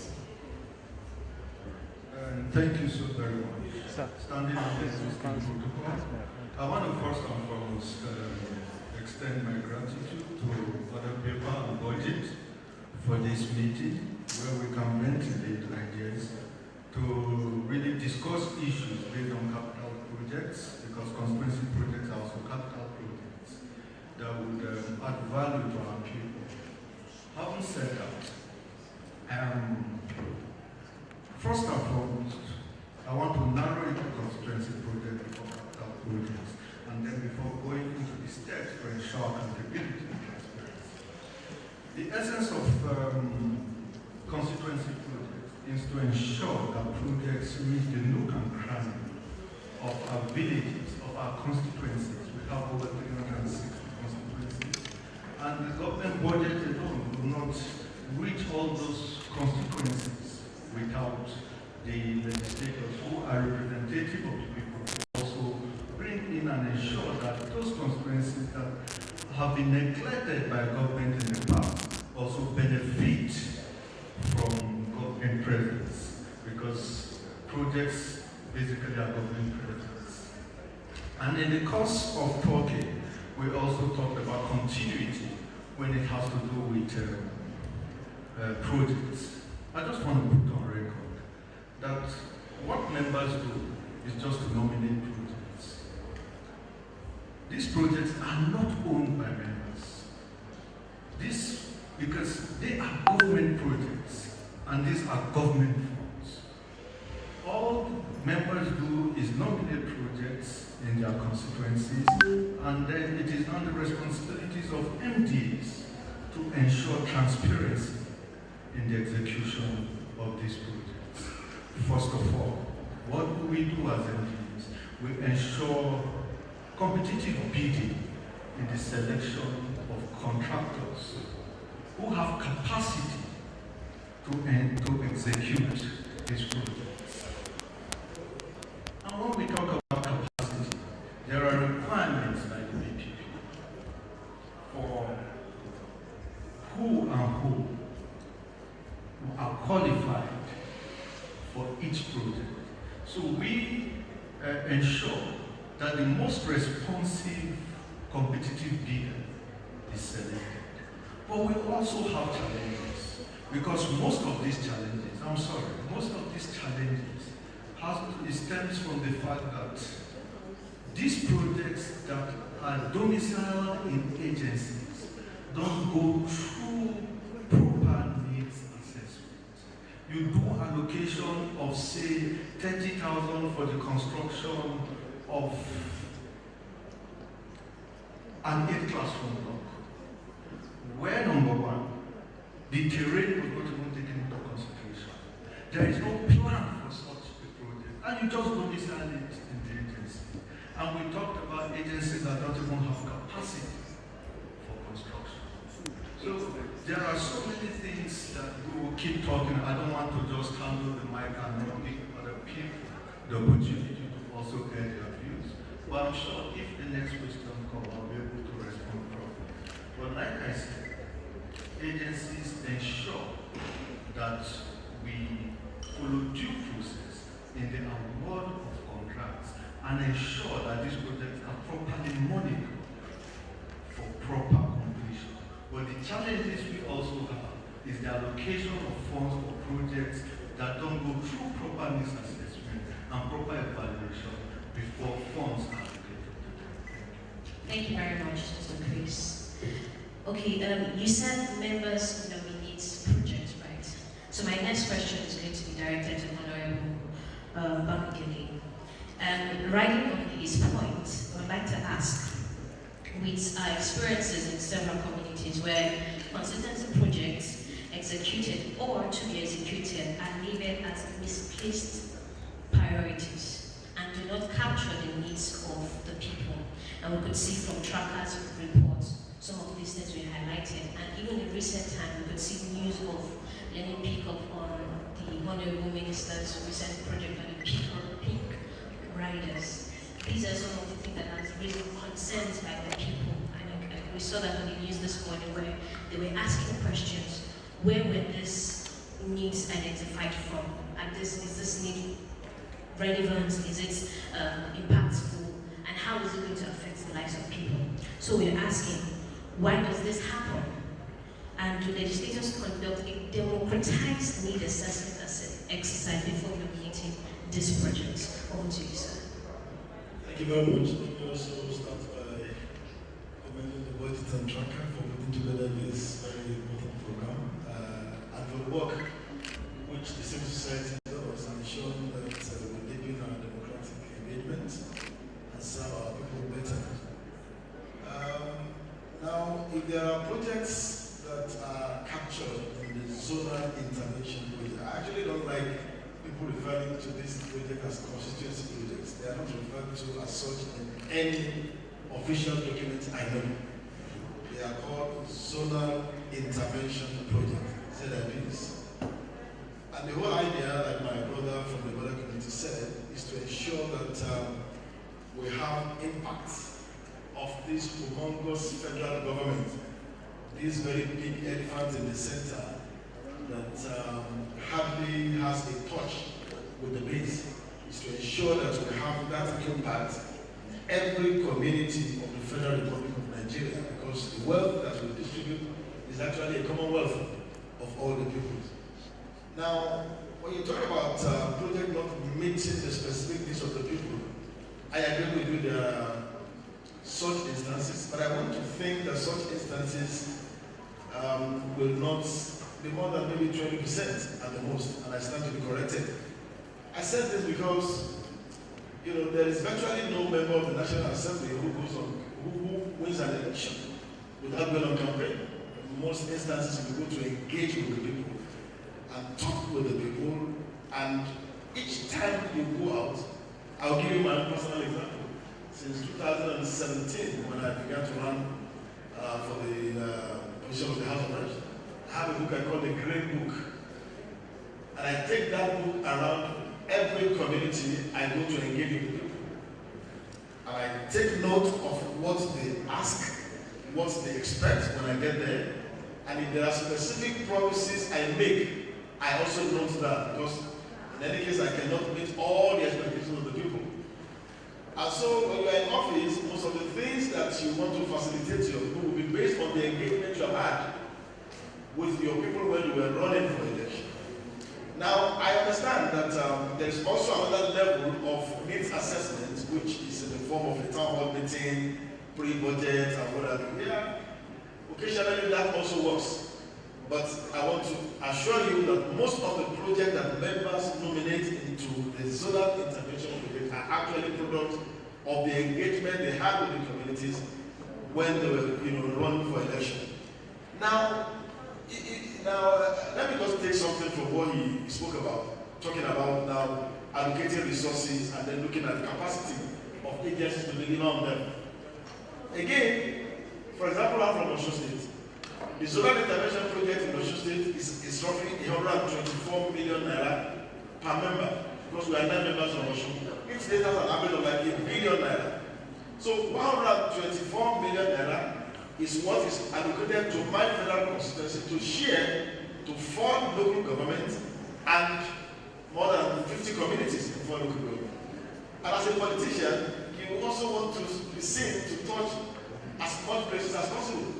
So in the 2023 budget, there's a committee that asked for a community hall. That they wanted, all they want is a community hall. And I looked at the budget. I have 124 million. If I want to build a standard community hall, I would need anything less than 200 million to allocate to a particular agency to put that in place. I have 124 million, and I have to share this 124 million at least into 4 to start with. So in most cases, you allocate these resources. Okay, let me see that something has started, and then you roll over the project as a continuous project, as a project that can be you can add additional funds to in the subsequent budget. Now that happens. The second thing that happens to also address is concern, and I agree with you perfectly, is the lack of capacity of some of the agencies that this project are domiciled with. You have a project on construction of a public library, and it's in the National Luxury Fund. Now that looks like, you know, something out of this world. But again, and I'm not excusing this, I'm just saying there are some agencies that are notorious for delay in the procurement process. There are some that are notorious for very poor execution of projects. And no member will want to domicile in such, you know, MBA. And then you want to look at those MBAs that you are sure that the moment you domicile the project on, you are sure that at least within the budget cycle, they are able to take off and implement this project.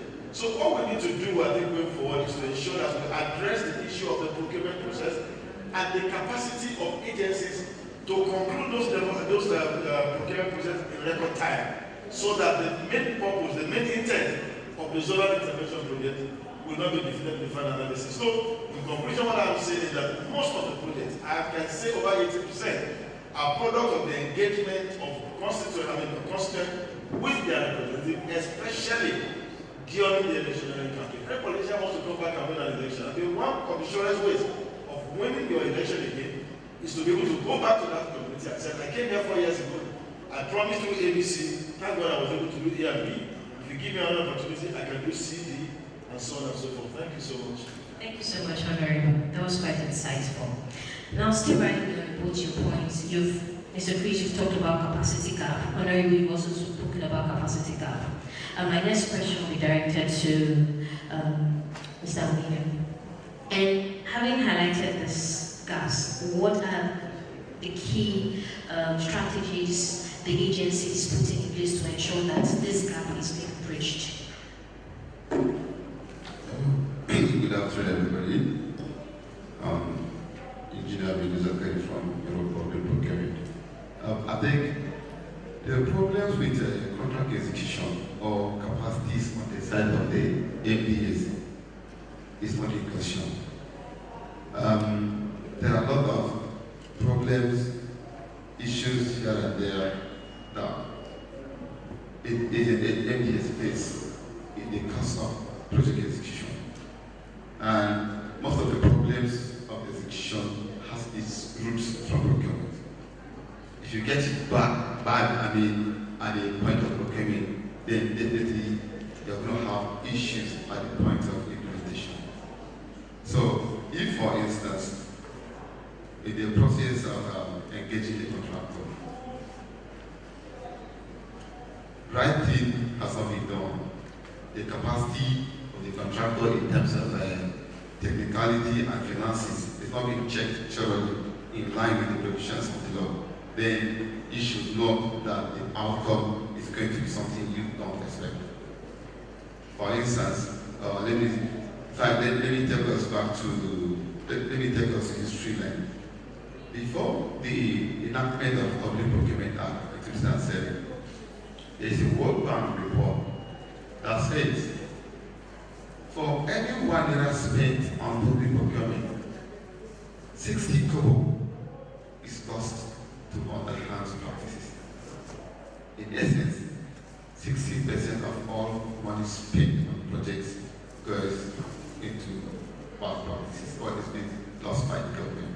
So, the Public Procurement Act 2007 came into being to bridge the gap, to address some of the issues we have with contract execution in the past. So, what does it do? Ensure transparency, fairness, value for money-driven approaches, and fitness for purpose.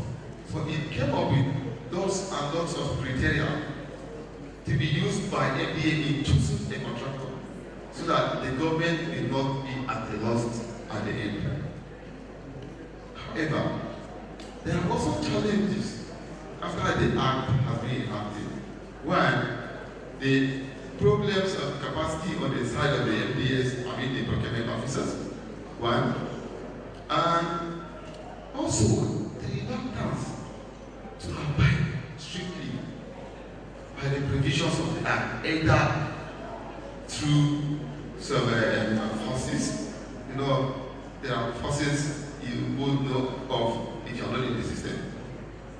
I think everybody knows what I'm talking about. There is a family pressure, a community, what do you call it, the peer group, classmates here and there asking, please, we have this, we need favor. So, unless the project is being awarded to a contractor based on merit, then we should expect problems at the point of execution. So, unless the MDAs in charge of those procurements stands firm to say, look, we are going to do the right thing. And that comes with the price as well, because it is determined to a large extent the number of enemies you are going to make out there. But yourself the first, strictly work in line with the rules and set yourself free.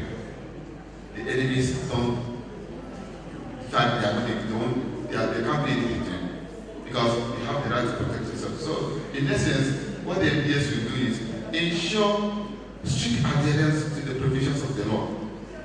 So the MPs are now the one who are responsible for ensuring that these persons who are not compliant to the law should be sanctioned, or the BPP? Each entity has its own responsibility. The BPP as a regulator has their own responsibility to say this is the law and enforce it. Okay, all right. Thank you very much, Engineer. Now, speaking on capacity gap, we're going to go further to the side. Now, we've looked at capacity gap from the side of the MDAs. Now, let's look at capacity gap on the side of the contractors. And we've all cited that these are some of the issues that we face. And this question is going to Engineer Tom David. Am I correct? The certification to undertake some of this responsibility. And Honorable also said that too as well. And we can see in the case of the FIJ project where a sanitary pad contract was awarded to an engineering company. I really don't know how that came about, but it is really, really interesting. And this is quite alarming. So how does this happen? And what can be done to curb this? I would want you to answer this question, and I'll also direct that question to you too from PPP. Thank you very much. First of all, I want to bring the apology of the Government Secretary. He's supposed to be here, but he has to do some things on his right. I'm representing him. Like the man from BPP said, the first process is the process of procurement. But before that is the budgeting. How much is budgeted for the project? Then you also go to select who is going to carry the project. It is not very easy for the ministry or the department that supervises the work to determine to the last extent who the contractor is. That is determined from procurement. But in our ministry, what we do after that is that the department that supervises the work, or under whose scope the work is, has a lot of things to do also to ensure that even if the contractor have all the requirements for capacity, you can direct the contractor in the right. One of the things to do is to make sure that monitoring top-notch. Most of our projects have engineers on site, not just 1, 2, 3. And in most of them too, when you want to send in your evaluation of works, a specialist department comes in to check the quality control of all the work you've done. That also helps because you go to some site where you find that if it's laying maybe asphalt, the contract does not meet the requirements of the specification. You tell him to remove that.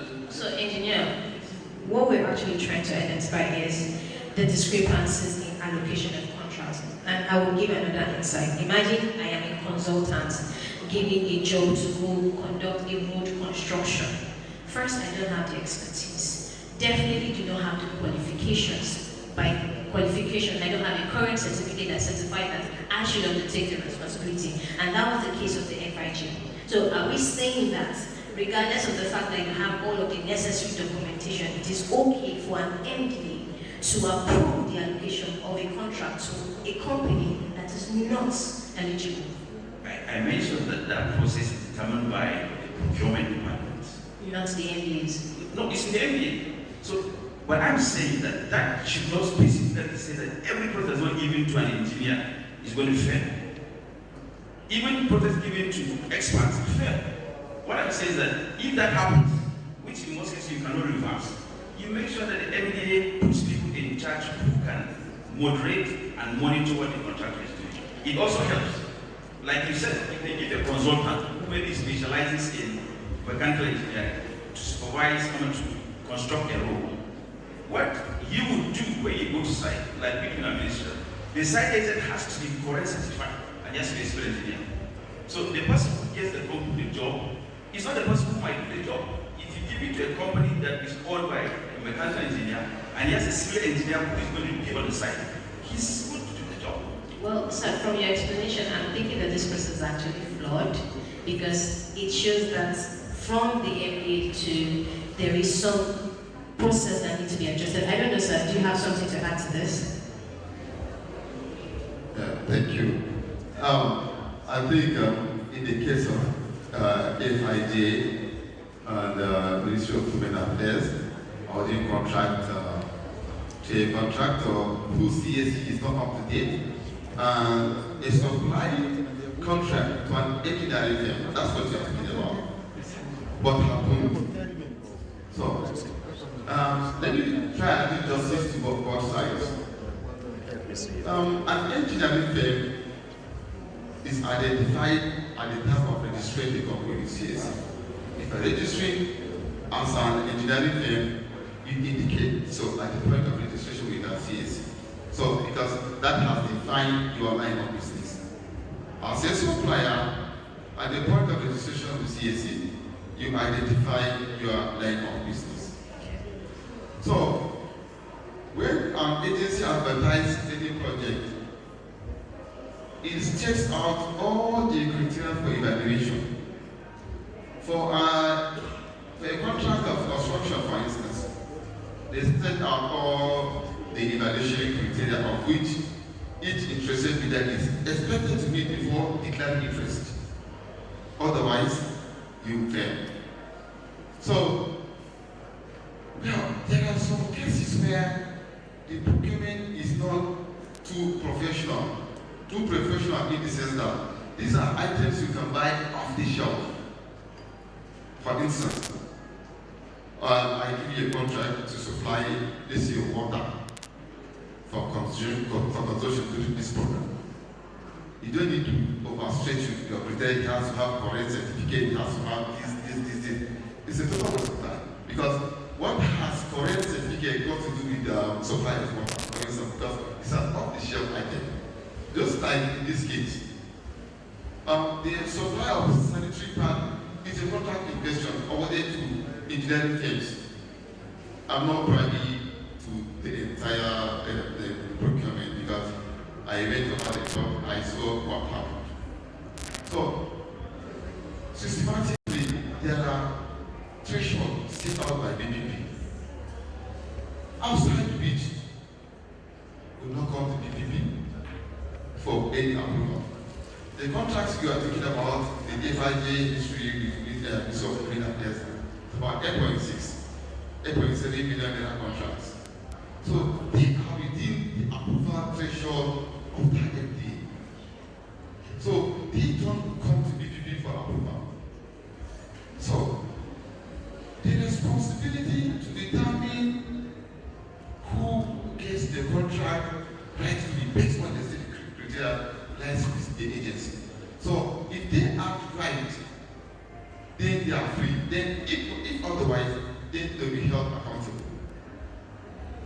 It's not raise this issue because for 2023 procurement, we carry out procurement audit. Okay.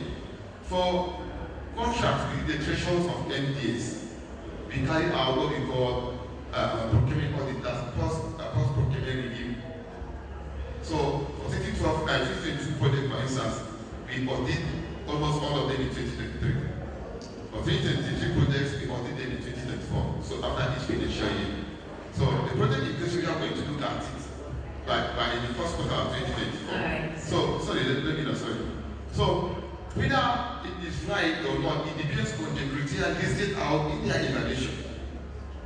Okay, I don't want us to flog this issue here, but I do have a follow-up question. But before I follow up with that question, let me go to Mr. Chris. Ma'am, I'll come to you.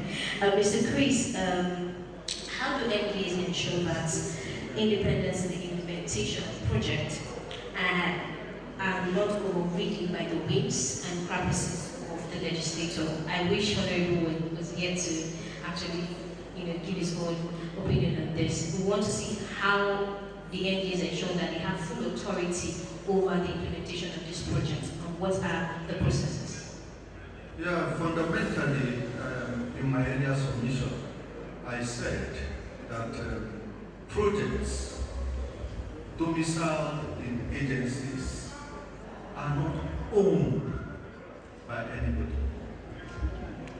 They were only sponsored in there, that's by probably members of the House or civil organizations, but are not owned by anybody.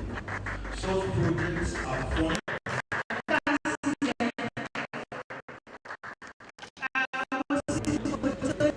And hence, all those projects are subject to bids. They are not owned. That's why you have to ensure such projects are funded in 3 national newspapers, including the journal. And hence, all those projects are subject to journal, which ensures everybody to compete. And it also ensures evaluations in 3 national societies that involve the evaluation of national management, including to ensure that which ensures everybody transparent compete. And the cost of evaluation is not even the civil and all societies, and even at that is the evaluation. It is a good thing, right? To ensure projects are also the process is transparent. You will find out that the level of evangelization is increasing by even at that, because a lot of persons are now involved in ensuring that people will tracked, see value. You will find out that the level of implementation is increasing by projects, because a lot of persons are now involved in ensuring that people see value and see and enjoy the benefit of process in the budget.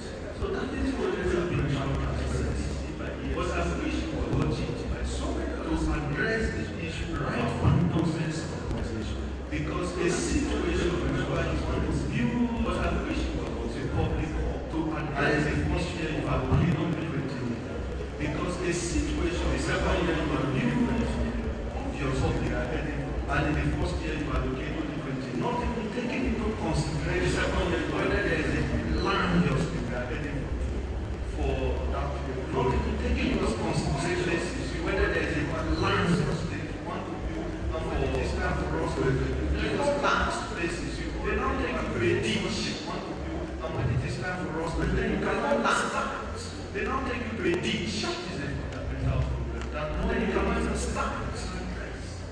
Into a community and they give you land and the family go into a community and they give you land and the family will build on those lands. Except the grace of so and so and you build on this.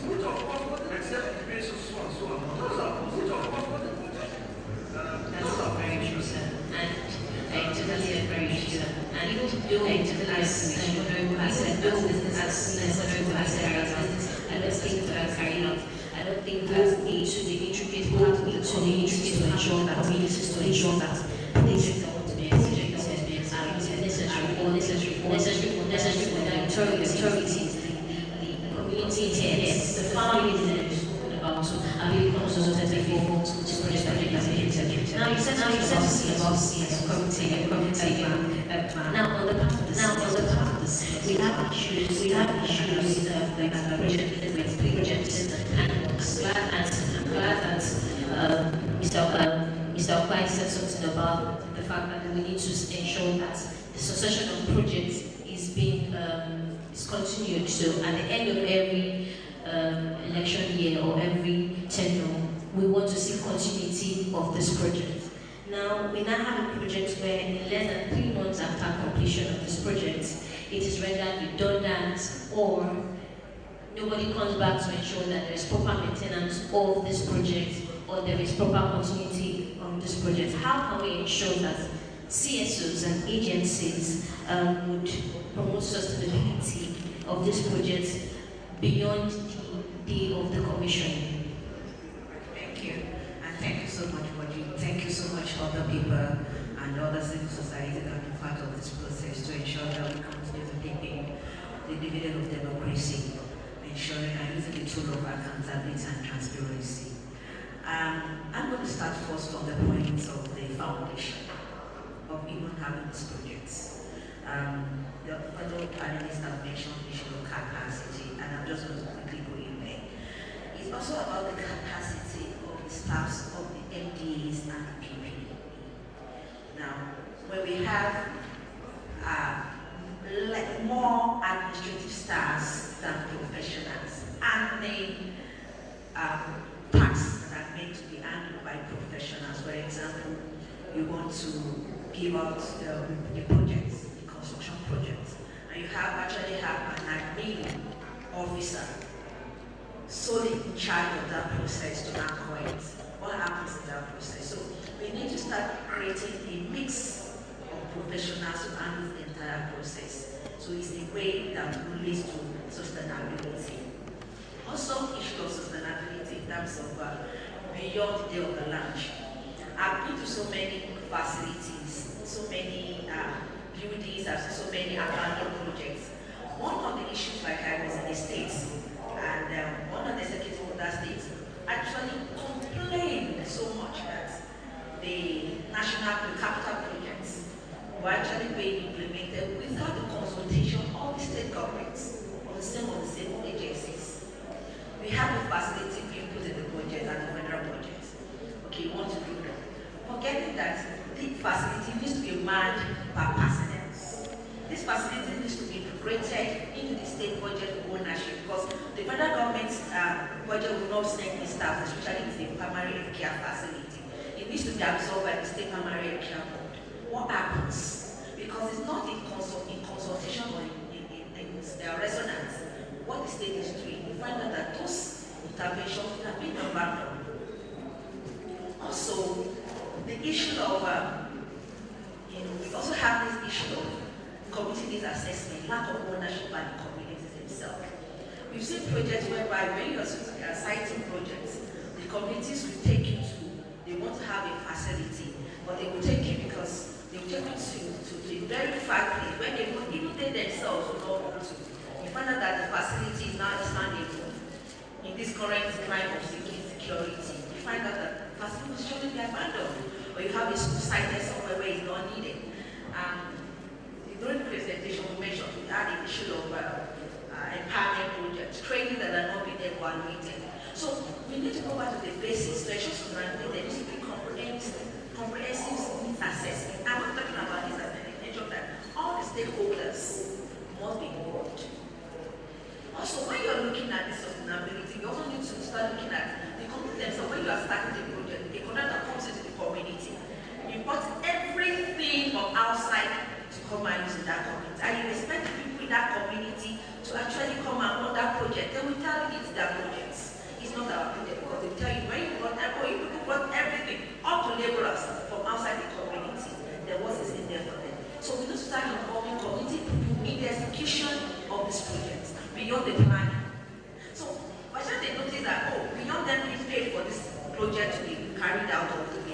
constructed, they will now see it as part of their own labor being there. So they will go the extra mile to ensure that the project is sustainable and is being used. That's the community here in Abuja, whereby, it was the community people that were part of the labor. You know what happened when it was being abandoned? They mapped themselves to the area council and said, look, we were the people that built this thing. Oh, in fact, we are not even paying our full wages. So why will you allow it to go to waste? So the committee needs to be included in the execution of these projects. So I think these are just some of the ways that we can ensure. And also, before I answer, I also want to talk about the issue of professionals' involvement. We have professional bodies. I know to the recent time, the federal government was funding some of the professional bodies being giving them allocation on a yearly basis. They don't have to wait for them to be called upon by any of the federal agencies. They should also ensure that, for example, buildings, engineering projects, they themselves go there and ensure quality assurance and give their own report back, because some of them are actually established by the law of the land. So they have that responsibility and role to give back to us. Yeah, thank you very much. I'm sure you're taking this recommendation. These are very, very insightful recommendations. So we have to wrap up. I have just one question for each one in about 1 minute, please. If you can do it in less than 1 minute, so that we'll just wrap up. I had a few other questions, but we don't have time for that. But I will ask this question to you. Now, what can MDAs do to optimize and improve procurement processes for better delivery of public projects? Because we've cited all of these issues. So how do you think we can get better delivery of projects from the PPP? Quickly, as I said, all issues with project execution has its roots from procurement. So, first of all, there has to be proper feasibility of preliminary studies before every project. If not, there is 50% chance the project will fail. Feasibility studies, environmental impact assessment, all those necessary studies before the project execution. And secondly, needs assessment driven by what do you call it, proper needs assessment. Most of the projects fail as a result of either lack of needs assessment, proper needs assessment, or feasibility studies. So without this, projects are bound to fail. Yeah, true. Thank you, sir. On FOI, sir, engineer, I want to ask, how do you think that the MDAs can publish or make available access to information, basic information that we don't need FOI requests? How do you think this can be possible at the MDA? Thank you. One of the ways we do in our ministry is that we produce monthly progress reports. These are available on 99% of the projects ongoing in the ministry. So if you're looking for such information, you go to the relevant department, you just get it immediately. Those are some of the, this is one of the things that can be done to make sure that the public is aware of the needs or the progress of any project. Secondly, most MDAs have websites. In the Federal Ministry of Works, our websites are live. Yes. Websites. Some of those websites have not been updated in like 2 years. I'm talking about Federal Ministry of Works. Okay. Our websites are live. We have the list of all the ongoing projects as of today. If you go there, you find the information. And let me also say here that people from BudgIT, you can come to a particular department if you're looking for information. I'll volunteer the information to her, so that if your letter has not been attended to most cases, you can take an advance copy to a particular department, and you'll be sure that you get information consulted. Thank you very much. Still on FOI, as a civil society organization involved in accountability and transparency of public projects, how would you rate the performance of these MDAs in assessing information and ensuring that this information are open to the public and their response to ensure accountability and transparency? Well, we've got some maps, some changes have been made, some progress has been made, but are we there? No. It's a lot of needs to be done. The officers, the government personnel, staff needs to start saying that the issue of FOI goes beyond individuals, but rather about the institution. So a lot more needs to be done, because even most of the people you are writing to or engaging do not even understand the FOI.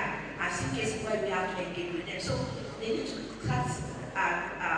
build the capacity of our personnel to actually understand what is FOI, why it's important to give out this information. Also, the citizens themselves should also ensure that we go through the process of seeking our own clarity before engaging, because sometimes when we ask questions, they will come and say, okay, you already have this in the public domain. So we also have to ensure that to some good extent, we've done our own. So when we are engaging with the MPAs, they are able to give us what we need. And lastly, on the point, there needs to be open information. Government information, this taxpayer money being used for government work. The information should be held there. It should not be a secret document. So the MPAs should create portals, systems. They should have local places. They should have, the website should be free. One website everyone that should have a call center that I can call as a center, as a citizen, to say I want to have an update on this without having people to write. So these are some of the things that will help us to sustain accountability and transparency. You can have transparency and not have accountability.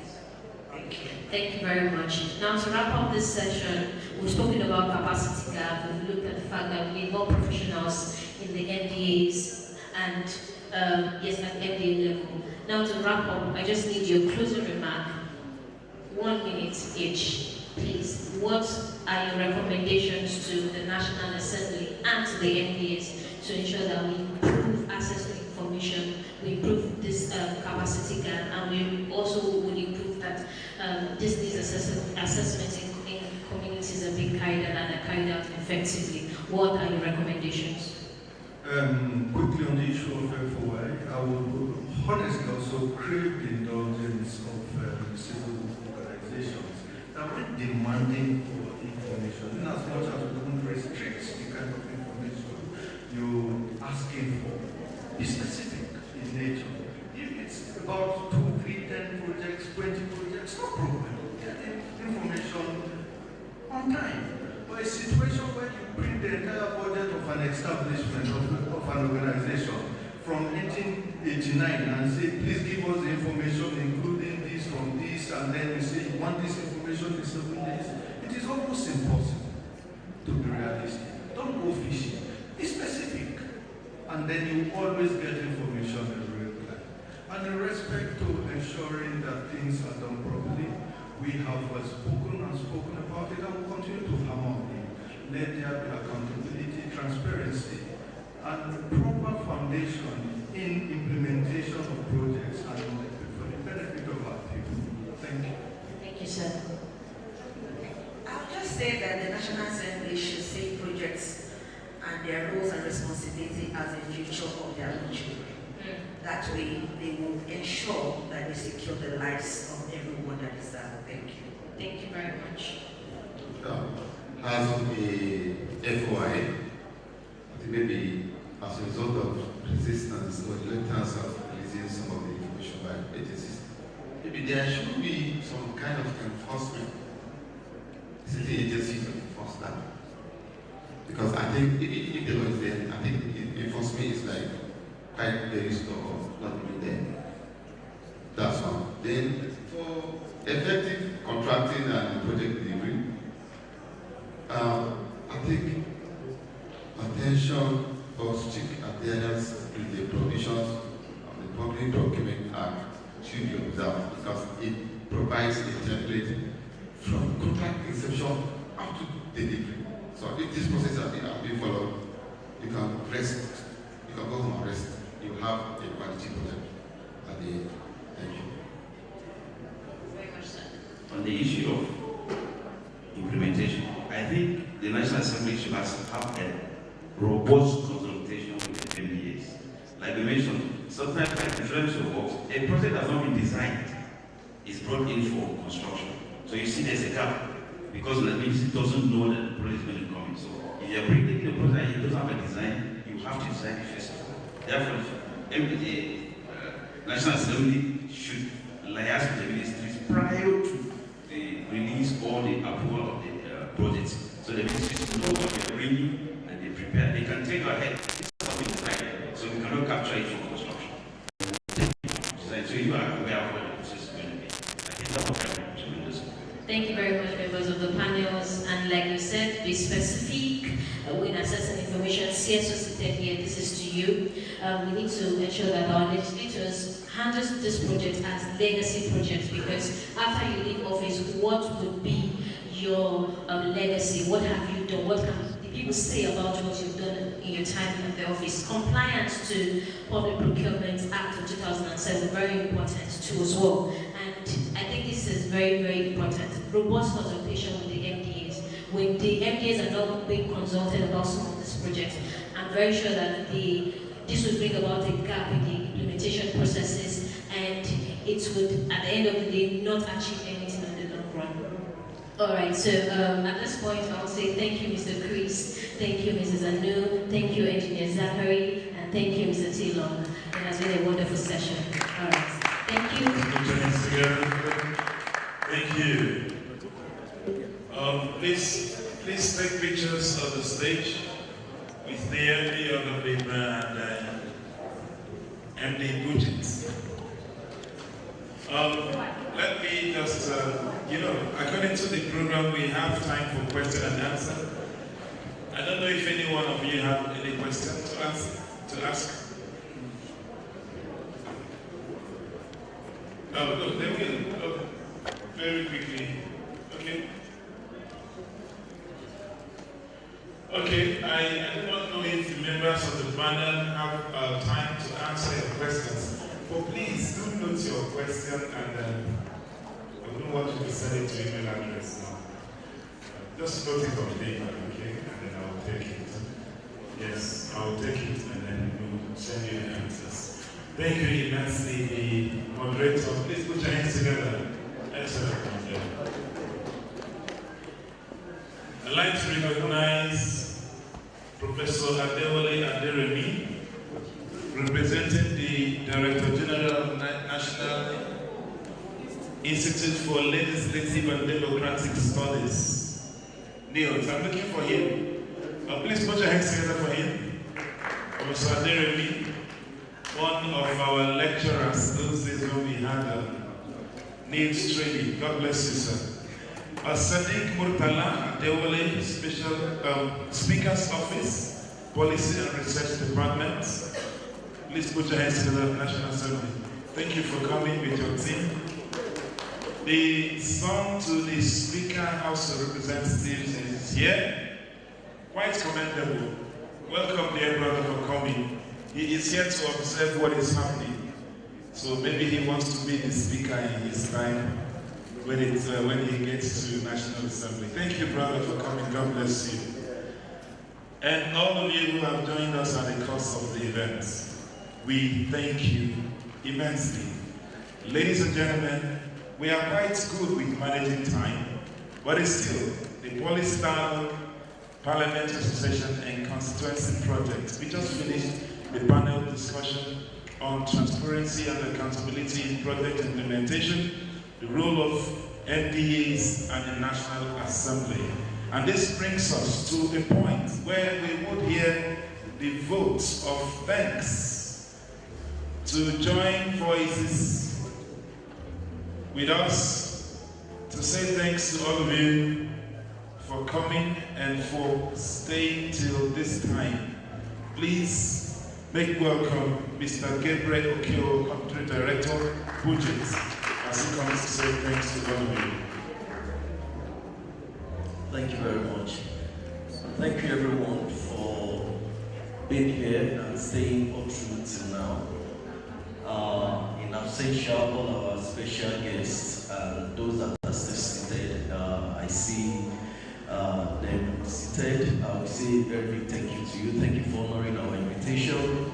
Thank you for contributing to this conversation towards a better Nigeria. We will not stop talking. Sometimes we get feedback that most of our engagement is more on National Assembly than other arms of government. I will say yes, because the National Assembly is that arm of government that is representing the masses. They are not there by themselves, they are there to represent the people. We also recognize that that is also the arm of government that has the greatest power among the other three arms of government. While the executive appoints the judiciary and the executive seems like the supreme power, the only arm of government that have the capacity to remove the executive is the legislators, right? And that's why we take most of our engagements to their doorstep, so that if their own hands are clean, it then gives them a moral justification for them to attend to the assignments and the real, work of that they are meant to perform in our National Assembly. I'm grateful to my brother Keith and the entire other paper team for this partnership that we foster. I mean, it has been before now. This event is just another way of solidifying our working relationship and ensuring that we deliver this year's national policy dialogue, as well as the 2022 tracker report launch. We are grateful for your support. We are grateful to the support of your team members. I also use this opportunity to appreciate all my team members that are here from BudgIT and our state officers that ensure that we put out quality project tracking reports every year. I say a very big thank you to you guys, and well done to every one of you, the project officers across all the states, and to every one of us that have honored our invitation to be at this dialogue today. I say a very big thank you.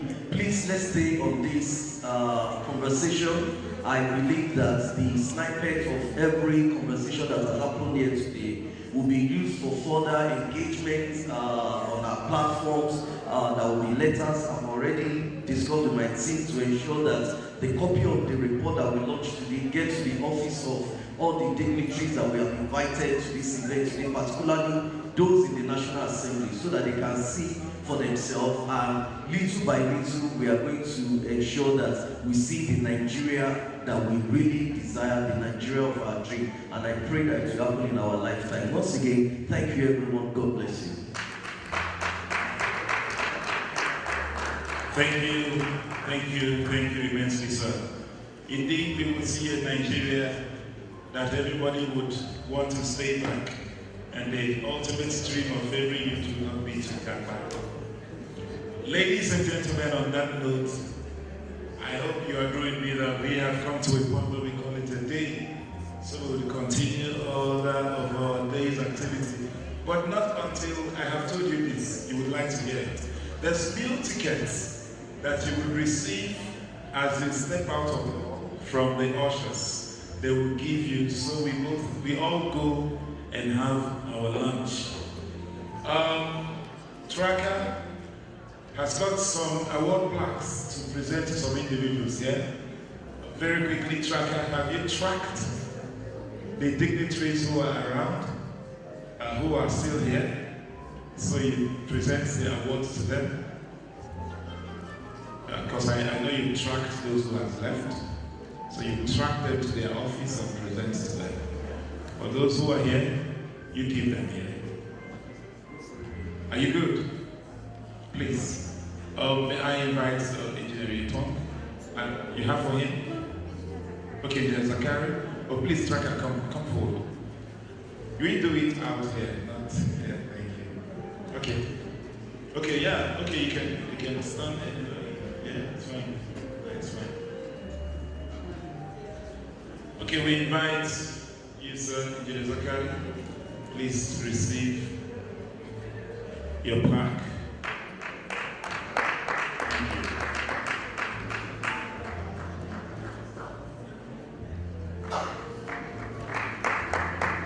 Next.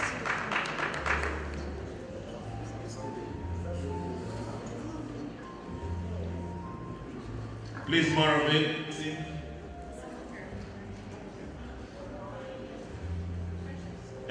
Let me use this opportunity to beg you to follow me on Instagram at MC Frank also. Very simple, one word, MC Frank also. Please follow me. Please, I'll follow right back because we are headed somewhere. Mrs. Anno and Mrs. Precious, please come forward, bring it. Mrs. Anno, please come forward, man. Meet her here. And Mrs. Precious.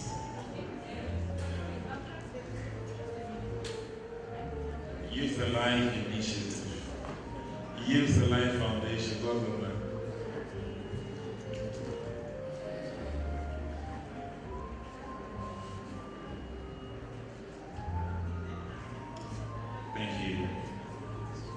Good. Okay, please. Please.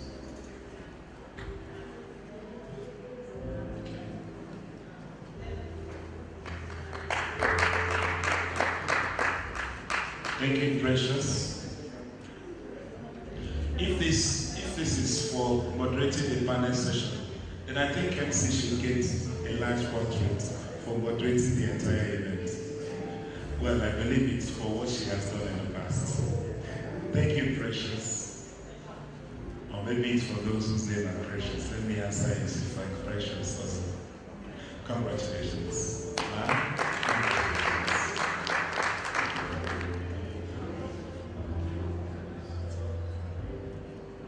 Thank you. Congratulations to the plaque recipients. Thank you immensely for coming. Thank you for all that you have done to ensure that this event becomes a success. Obi success, my guy. Thank you, the sound guy. Thank you, the light guy. Thank you, the screen guy. Thank you, the media. Thank you, everyone, for all your immense contribution that saw to the success of this event. And thank you all for coming. Thanks for your attendance and for your active participation. Have you followed at MC Frank for Instagram? Please do follow. So, and of course, follow other people before they cut my balance. Follow other people on all social media handles. Follow budgets on all social media handles. Follow Tracker on all social media handles as well. Thank you immensely for your presence. This is becoming even more beautiful at this end that I am wishing that we stay back. But it's lunchtime, ladies and gentlemen. My name remains Stephen Chukwuebuka also, MC Frank also, by your hosts today, and thanks for all the support. Thank you. So as you step out, you get your lunch tickets, please. And then we will direct us to where we will have the lunch. Thank you. Thank you.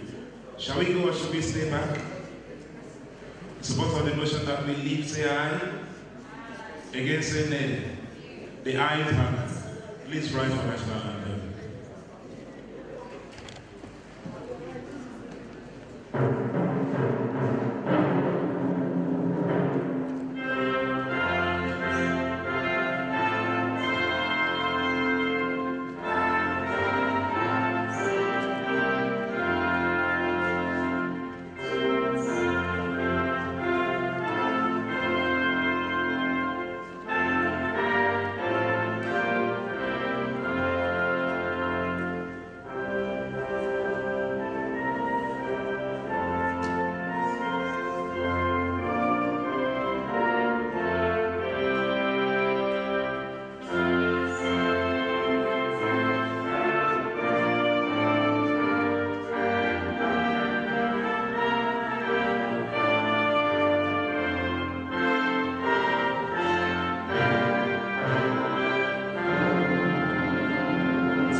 What's the process?